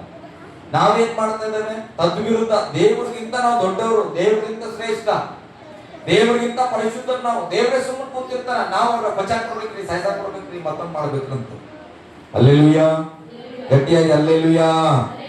ಹಾಗಾದ್ರೆ ಎಂತ ಸಮಾಧಾನ ಸೇವೆ ಮಾಡಬೇಕು? ನಾವು ಯಾವುದೇ ಮನೆಗೆ ಹೋಗ್ಲಿ, ಯಾವುದೇ ಕುಟುಂಬಕ್ಕೆ ಭೇಟಿ ಆಗ್ಲಿ, ಯಾವುದೋ ಒಬ್ಬ ವ್ಯಕ್ತಿಯನ್ನ ಭೇಟಿ ಆದ್ರೂ ನಿಮ್ಮ ಮಾತು, ನಿಮ್ಮ ನೋಟ ಅವನಿಗೆ ಸಂತೋಷ ಕೊಡ್ಬೇಕು ಪ್ರೇರಣೆ. ಬದುಕುವ ಆಸೆಯನ್ನು ಹುಟ್ಟಿಸ್ಬೇಕು ಯಾವತ್ತು, ಆತನಿಗೆ ಭಯ ಹುಟ್ಟಿಸ್ಬಾರ್ದು. ಅದನ್ನೇ ಬೈಬಲ್ ಹೇಳ್ತದೆ, ನಿಮಗೆ ಸಮಾಧಾನದ ಸೇವೆ ನಾನು ಕೊಟ್ಟಿದ್ದೇನೆ. ಅದು ಏನೇ ನಡೀತಾಗಲಿ ಅದ್ರಲ್ಲಿ ಸಮಾಧಾನ ಪಡಿಸ್ಲಿಕ್ಕೆ ನೋಡ್ರಿ. ಅದಕ್ಕಾಗಿ ದೇವರು ನನ್ನನ್ನ ನಿಮ್ಮನ್ನ ಕರೆಯಲ್ಪಟ್ಟಿದ್ದಾನೆ. ಅಲ್ಲೆಲೂಯ್ಯ. ಗಟ್ಟಿಯಾಗಿ ಅಲ್ಲೆಲೂಯ್ಯ. ಓಕೆ, 20ನೇ ವಚನ ಓದಿ ನಾನು ಮುಗಿಸ್ತೇನೆ. ನಾವು ಯಾರ ರಾಯಭಾರಿಗಳು? ಯೇಸು ಕ್ರಿಸ್ತನ ರಾಯಭಾರಿಗಳು. ರಾಯಭಾರಿಗಳು ಅಂದ್ರೆ ಅಂಬಾಸಡರ್. ಈಗ ಒಂದು ಅಡ್ವರ್ಟೈಸ್ಮೆಂಟ್ ಇಂದ ಕೊಡ್ತಾರ ರಾಯಭಾರಿಗಳು ಅಂದ್ರೆ. ನಂದಿನಿ ಪ್ಯಾಕೆಟ್ಗೆ ಪುನೀತ್ ರಾಜ್ಕುಮಾರ್ ಅಡ್ವರ್ಟೈಸ್ಮೆಂಟ್ ಮಾಡ್ತಿದ್ರು, ಒಳ್ಳೆ ಹಾಬಿಟ್. ಅದ್ ಬಿಟ್ರೆ ಆತ ಬೇರೆ ಯಾವ್ದು ಕೆಟ್ಟದಕ್ಕೆ ಕೊಡ್ಲೇ ಇಲ್ಲ. ಹಣ ಇಲ್ಲದೆ ಅನಾಥ ಮಕ್ಕಳಿಗಾಗಿ ಹಣವನ್ನ ಕಳಿಸ್ತಾ ಇದ್ರು, ಅದ್ರ ಬರೋ ದುಡ್ಡಿಗೆ. ಅದಕ್ಕೆ ಯಾರು ಮಾಡ್ತಾ ಇದ್ರು, ನೀವು ನಂದಿನಿ ಹಾಲನ್ನ ಬಳಸ್ರಿ, ರೈತರನ್ನ ಉಳಿಸ್ರಿ. ಅಲ್ಲೆಲೂಯ್ಯ. ಅಂದ್ರೆ ಪುನೀತ್ ರಾಜ್ಕುಮಾರ್ ಅವರು ಆ ನಂದಿನಿ ಪ್ರಾಡಕ್ಟ್ ನ ಅಂಬಾಸಡರ್. ಅವ್ರು ಅದೊಂದನ್ನೇ ಅಡ್ವರ್ಟೈಸ್ಮೆಂಟ್ ಮಾಡ್ಬೇಕು, ಅಗ್ರಿಮೆಂಟ್ ಇರುತ್ತೆ. ಅವರ ಇಷ್ಟು ವರ್ಷ ನಮ್ಮದನ್ನೇ ನೀವು ಮಾಡ್ಬೇಕಂತ ಅಗ್ರಿಮೆಂಟ್ ಇರುತ್ತೆ. ಹಾಗೆ ಯೇಸು ಸ್ವಾಮಿ ನನ್ನನ್ನ ನಿನ್ನನ್ನ ರಕ್ಷಿಸಿದ ಮೇಲೆ ಈ ಲೋಕದಲ್ಲಿ ಏನಂತ ಇಟ್ಟಾನ ಗೊತ್ತಾ? ಯೇಸು ನಮ್ಮನ್ನ, ನೀವು ನನ್ನ ರಾಯಭಾರಿಗಳಾಗಿದ್ದೀರಿ. ನೀನು ಯಾವುದೇ ಮನೆಗೆ ಹೋಗು, ಕುಟುಂಬಕ್ಕೆ ಹೋಗು, ಪಟ್ಟಣಕ್ಕೆ ಹೋಗು, ನೀನು ಯಾರನ್ನ ಪರಿಚಯಿಸ್ಬೇಕಂದ್ರೆ ಯೇಸುವನ್ನ ಪರಿಚಯಿಸ್ಬೇಕು. ನಾನು ಸ್ವಲ್ಪ ಹೇಳ್ತೇನೆ, ನನ್ನ ಬಗ್ಗೆ ಹೇಳೋದು ಸ್ವಲ್ಪನೇ ಹೇಳೋದು. ನನ್ನ ಹೆಸರು ಅರಸೂರಿ, ನಮ್ಮ ಅಪ್ಪ ಅಮ್ಮ ಇಂಥವ್ರಿ, ನಾನು ಇಂಥ ಊರಿಂದ ಬಂದಿನ್ರಿ. ಒಂದು 3 ಮಿನಿಟ್ ಅಲ್ಲಿ ಹೇಳಿ 50 ನಿಮಿಷ ಇರೋದು 1.5 ಗಂಟೆ ವಾಕ್ಯ ಹೇಳ್ತೇನೆ. ಯಾಕೆ? ದೇವರು ಕಳಿಸಿದ್ದು ದೇವರನ್ನ ಪರಿಚಯ ಪಡಿಸ್ಲಿಕ್ಕೆ. ಯಾವ್ದಾದ್ರು ಕುಟುಂಬಕ್ಕೆ ಹೋಗುವಾಗ ಅವ್ರ ಸಮಸ್ಯೆ ಕೇಳಿಸ್ಕೊಂಡಾದ್ಮೇಲೆ ನಿಮ್ ಸಮಸ್ಯೆ ಹೇಳ್ರಿ ದೊಡ್ಡದಾಗಿ. ಅಲ್ಲ, ಇದೇ ಮಾಡ್ತವಲ್ಲ, ಅವ್ರ ಸಮಸ್ಯೆ ಕೇಳ್ತಾರೆ, ಅವ್ರು ಹೇಳ್ತಾರ, ನಿಂದೇನ್ ಕೇಳ್ತಿ, ನನ್ಗೆ ಹೇಳ್ತಾ ಕೇಳು, ನಿನ್ಗಿಂತ ನಂದು ದೊಡ್ಡ ಸಮಸ್ಯೆ. ಅವ್ರಿಗೆ ಏನಾದ್ರು ಲಾಭ ಇದೆ, ನಿಮ್ಗೆ ಏನಾದ್ರು ಲಾಭ ಇದೆ. ಅವ್ರ ಸಮಸ್ಯೆ ಕೇಳ್ರಿ. ನಿಮ್ಗೇನಾದ್ರು ದೇವ್ರ ಸಮಸ್ಯೆ ಬಿಡುಗಡೆ ಮಾಡಿದ್ರೆ ಅದನ್ನ ಹೇಳ್ರಿ. ಅವ್ರಿಗೋಸ್ಕರ ಬರ್ರಿ, ಇಷ್ಟು ಸಮಸ್ಯೆ ಅದ, ನಾನು ದೇವ್ರ ಮಗಳ್ರಿ, ನಾನು ನಿಮಗೋಸ್ಕರ ಪ್ರಾರ್ಥನೆ ಮಾಡ್ತೇನೆ, ದೇವ್ರು ನಿಮ್ಮನ್ನ ಅದರಿಂದ ಬಿಡಿಸ್ತಾನೆ. ಇದು ಮಾಡ್ಬೇಕು. ನಿಮ್ಗೆ ಹಂಗದ, ನಿಂಗೆ 2 ಲಕ್ಷ ಇದ್ರೆ ನಂಗೆ 4 ಲಕ್ಷ ಅದ, ನಿಂದೇನ್ ಮಾಡ್ತಿ ತಗೋ, ಆಯ್ತು ಮುಗೀತು. ಆಕಿ ಬಿ ಜಪ ಮಾಡಲ್ಲ, ನೀವೇ ಮಾಡಿ. ಅಲ್ಲೆಲೂಯ್ಯ. ಕ್ರಿಸ್ತನ್ ರಾಯಭಾರ ಅಂದ್ರೆ ಇದ. ಯೇಸುಸ್ವಾಮಿ ಹತ್ರ ಹೋಗಿ, ಅಯ್ಯ ನಾನ್ ಕುಷ್ಠರೋಗಿ, ನನ್ನ ಮುಟ್ಟಕ್ ಮನ್ಸದಂದ್ರ ಇಲ್ಲ ಅಂದ್ರೆ ಯೇಸುಸ್ವಾಮಿ ನಿನ್ಗೆ ಹೆಂಗದಪ್ಪ, ನಿನ್ ಮನ್ಸು ಹೆಂಗದ, ಮುಟ್ಬೇಕು ಸ್ವಾಮಿ, ಮುಟ್ಟಿ ಹೋಗ್ರಿ. ಕಷ್ಟಗಳು ಹೇಳುವವರ ಬದಲಲ್ಲಿ ಧೈರ್ಯದ ಮಾತಾಡಬೇಕು. ನೀವು ಪ್ರಾರ್ಥನೆ ಮಾಡ್ತವ್ರಿ, ದೇವ್ರು ಗುಣಪಡಿಸ್ತಾನ, ಸ್ವಸ್ಥತೆ ಮಾಡ್ತಾನ. ಒಂದು ಪ್ರೇಯರ್ ಮಾಡಿ ನೋಡ್ರಿ, ಸಮಾನವಾಗಿ ಪ್ರಾರ್ಥನೆ ಮಾಡ್ರಿ. ನಾವು ಮಾಡಕ್ಕಾಗದ ಅದ್ಭುತಗಳು ನೀವು ಮಾಡ್ತೀವಿ. ದೇವ್ರು ಅದಕ್ಕೆ ಕರೆದಿದ್ರು. ಯಾವ್ದೋ ಒಬ್ಬ ಪಾಸ್ಟರ್ ಮಾಡೋದನ್ನ ಕರೆದಿಲ್ಲ. ನೀನ್ ನೂತನ ಸೃಷ್ಟಿ ಆಗಿದ್ರೆ ನೀನ್ ದೇವ್ರ ಮಗಳು. ನೀನ್ ನಂಬಿಕೆ ಇಟ್ಟು ಒಂದು ಸಮಾಧಾನ ಮಾತಿನಲ್ಲಿ ಅವ್ರ ಹೃದಯ ಒಂದು ಶಾಸ್ತ್ರಗಳ ನಂಬಿಕೆ ನೀನ್ ತಂದು ಪ್ರಾರ್ಥನೆ ಮಾಡಿ ನೋಡ್ರಿ, ದೊಡ್ಡ ದೊಡ್ಡ ಅದ್ಭುತಗಳನ್ನ ನೀವು ಮಾಡ್ತೀರಿ. ಅದನ್ನೇ ಬೈಬಲ್ ಹೇಳ್ತದೆ, ನಾವು ಕ್ರಿಸ್ತನ ರಾಯಭಾರಿಗಳಾಗಿದ್ದೇವೆ, ದೇವರೇ ನಮ್ಮ ಮೂಲಕ ಬುದ್ಧಿ ಹೇಳುವ ಹಾಗಾಯಿತು, ದೇವರೊಂದಿಗೆ ಸಮಾಧಾನವಾಗಿರೆಂದು ಕ್ರಿಸ್ತನ ಹೆಸರಿನಲ್ಲಿ ನಿಮ್ಮನ್ನ ಬೇಡಿಕೊಳ್ಳುತ್ತೇವೆ. ಸೇವೆ ಏನು? ಕ್ರಿಸ್ತನ ರಾಯಭಾರಿಗಳಾಗಿ ಹೋಗಿ ಏನ್ ಹೇಳಬೇಕು? ಬುದ್ಧಿ ಹೇಳಬೇಕು. ಮಗ ಹಿಂಗೆಲ್ಲೋ ಬರ್ತದು, ಹಿಂಗಲ್ಲಪ್ಪ, ಹಿಂಗ್ ಮಾಡು, ಒಂದು ಒಳ್ಳೆ ಆಲೋಚನೆಗಳನ್ನು ಕೊಟ್ಟು ನಿಮ್ಗೋಸ್ಕರ ಪ್ರಾರ್ಥನೆ ಮಾಡ್ತು ಅಂತೇಳಿ ದೇವರ ಪ್ರೀತಿಯನ್ನು ಅವ್ರಿಗೆ ಹೇಳಿ ಯೇಸು ನಾಮದಲ್ಲಿ ಪ್ರಾರ್ಥನೆ ಮಾಡಿ ಬರ್ತಾ ಇರ್ಬೇಕು. ಇದು ನಮ್ಮ ಕೆಲಸ. ಅದ್ಬಿಟ್ಟು ನಿಂತಪ್ಪ ಜಡ್ಜ್ಮೆಂಟ್ ಮಾಡಿ, ಮೇಲೆ ಕೆಳಗೆ ಮಾಡಿ, ತೂಕ ಹೆಚ್ಚು ಮಾಡಿ, ನೀವು ಪನಿಷ್ಮೆಂಟ್ ಕೊಡ್ರಿ, ಮನೆಗೆ ಹೊರಗಾಕ್ರಿ, ಈಕಿ ಕಳಿಸ್ರಿ. ಹಲ್ಲೆಲೂಯ, ಗಟ್ಟಿಯಾಗಿ ಹಲ್ಲೆಲೂಯ. ಇದು ನಮ್ಮ ಕೆಲಸ ಅಲ್ಲ ಪ್ರೇರೆ. ನೀವೆಲ್ಲರೂ ಕಲಿಬೇಕಾದ್ರೆ ಒಂದು ಪ್ರೀತಿಯನ್ನ ಇಟ್ಕೊಡ್ರಿ. ಮೊದಲು ಕುಟುಂಬದ ಬಗ್ಗೆ ಬೇರೆಯವ್ರು ಬಿಡ್ರಿ, ಆಮೇಲೆ ಮಾಡೋದಂತ. ನಿಮ್ ಫ್ಯಾಮಿಲಿ ಬಗ್ಗೆ ಒಳ್ಳೆ ಪ್ರೀತಿ ಇಟ್ಕೊಡ್ರಿ. ಅಲ್ಲಿ ಏನೇನ್ ನಡೀತಾ ಇದ್ರು ಕೂಡ ಸಹಿಸ್ಕೊಳ್ಳೋದನ್ನ ಕಲಿಯಿರಿ. ಅದಷ್ಟೇ ಅಲ್ಲ, ಸಹಿಸ್ಕೋಬೇಕಂತ ಪಾಸ್ಟ್ ಹೇಳೋದು, ಎಷ್ಟಾರ ಪಾಪ ಮಾಡೋದು ಬಿಟ್ಬಿಟ್ರಿ. ಮತ್ತ ಪಾಸ್ಟ್ ಹೇಳದ ಪಾಪ ಮಾಡೋದು ಹಂಗಲ್ಲ. ಆ ಪಾಪ ಗೊತ್ತಿಲ್ಲದೆ ಆದಾಗ ಸಹಿಸ್ಕೊಡ್ರಿ. ಅದು ತಪ್ಪು, ಹೀಗ್ ಮಾಡಬಾರ್ದು, ಹೀಗ್ ಬದುಕ್ಬೇಕಂತ ವಾಕ್ಯದ ಮುಖಾಂತರ ತಿಳಿ ಹೇಳಿ ಬದಲಾಯಿಸುವ ಸ್ವಭಾವವನ್ನು ನಾವು ಹೊಂದಿಕೊಳ್ಬೇಕು. ಅದಕ್ಕಾಗಿ ದೇವರು ನನ್ನ ಕರೆಯಲ್ಪಟ್ಟಿದ್ದಾನೆ. ಹಲ್ಲೆಲೂಯ. ಅದೇ ವಚನ ಹೇಳ್ತದೆ, ನಮ್ಮ ಮೂಲಕ ಬುದ್ಧಿ ಹೇಳುವಂತೆ ದೇವರು ನಮ್ಮನ್ನು ಆರಿಸಿಕೊಂಡರ. ಹಾಗಾದ್ರೆ ನಾವು ಬುದ್ಧಿ ಹೇಳಿಸಿಕೊಳ್ಳುವಂತೆ ಇರಬಾರದು ಅಂತ ಅರ್ಥ. ಹಲ್ಲೆಲೂಯ. ಬುದ್ಧಿ ಹೇಳುವವರು ಅಂದ್ರೆ ಅರ್ಥ ಏನು? ನಾವು ಯಾರ ಹತ್ರ ಬುದ್ಧಿ ಕೇಳದಂತ ಕೆಲಸ ಮಾಡಬಾರ್ದು. ಯಾರಾದ್ರೂ ನಮಗ್ ಬಂದು ಬುದ್ಧಿ ಹೇಳುವಂತ ಕೆಲಸ ಮಾಡಿದ್ರೆ, ಈಗ ನಾನು ಸಿಗರೇಟ್ ಸೇರ್ತಾನೆ ಅಂತ ಇಟ್ಕೊಡ್ರಿ, ಹೋಗಿ ಒಬ್ಬ ಹುಡುಗರಿಗೆ ಸಿಗರೇಟ್ ಸೇರ್ತಾನ ಅಂತ ಹೇಳಕ್ಕಾಗತ್ತ? ಆಗಲ್ಲ. ಹಾಗೆ ಬೈಬಲ್ ಹೇಳ್ತದೆ, ನಾವು ಒಬ್ಬರಿಗೆ ಸಮಾಧಾನ ಪಡಿಸ್ಲಿಕ್ಕೆ ಹೋಗ್ತೇವೆ, ಒಬ್ಬರಿಗೆ ಬುದ್ಧಿ ಹೇಳಕ್ ಹೋಗ್ತೇವೆ ಅಂದ್ರೆ ಆ ಜ್ಞಾನ, ಆ ಸಮಾಧಾನ ಮೊದಲು ನಮ್ಮ ಹೃದಯದಲ್ಲಿ ಇರ್ಬೇಕು. ನಾವೆಲ್ಲರೂ ಕರ್ತನ ಸನ್ನಿಧಿಯಲ್ಲಿ ಎದ್ದು ನಿಂತುಕೊಳ್ಳೋಣ.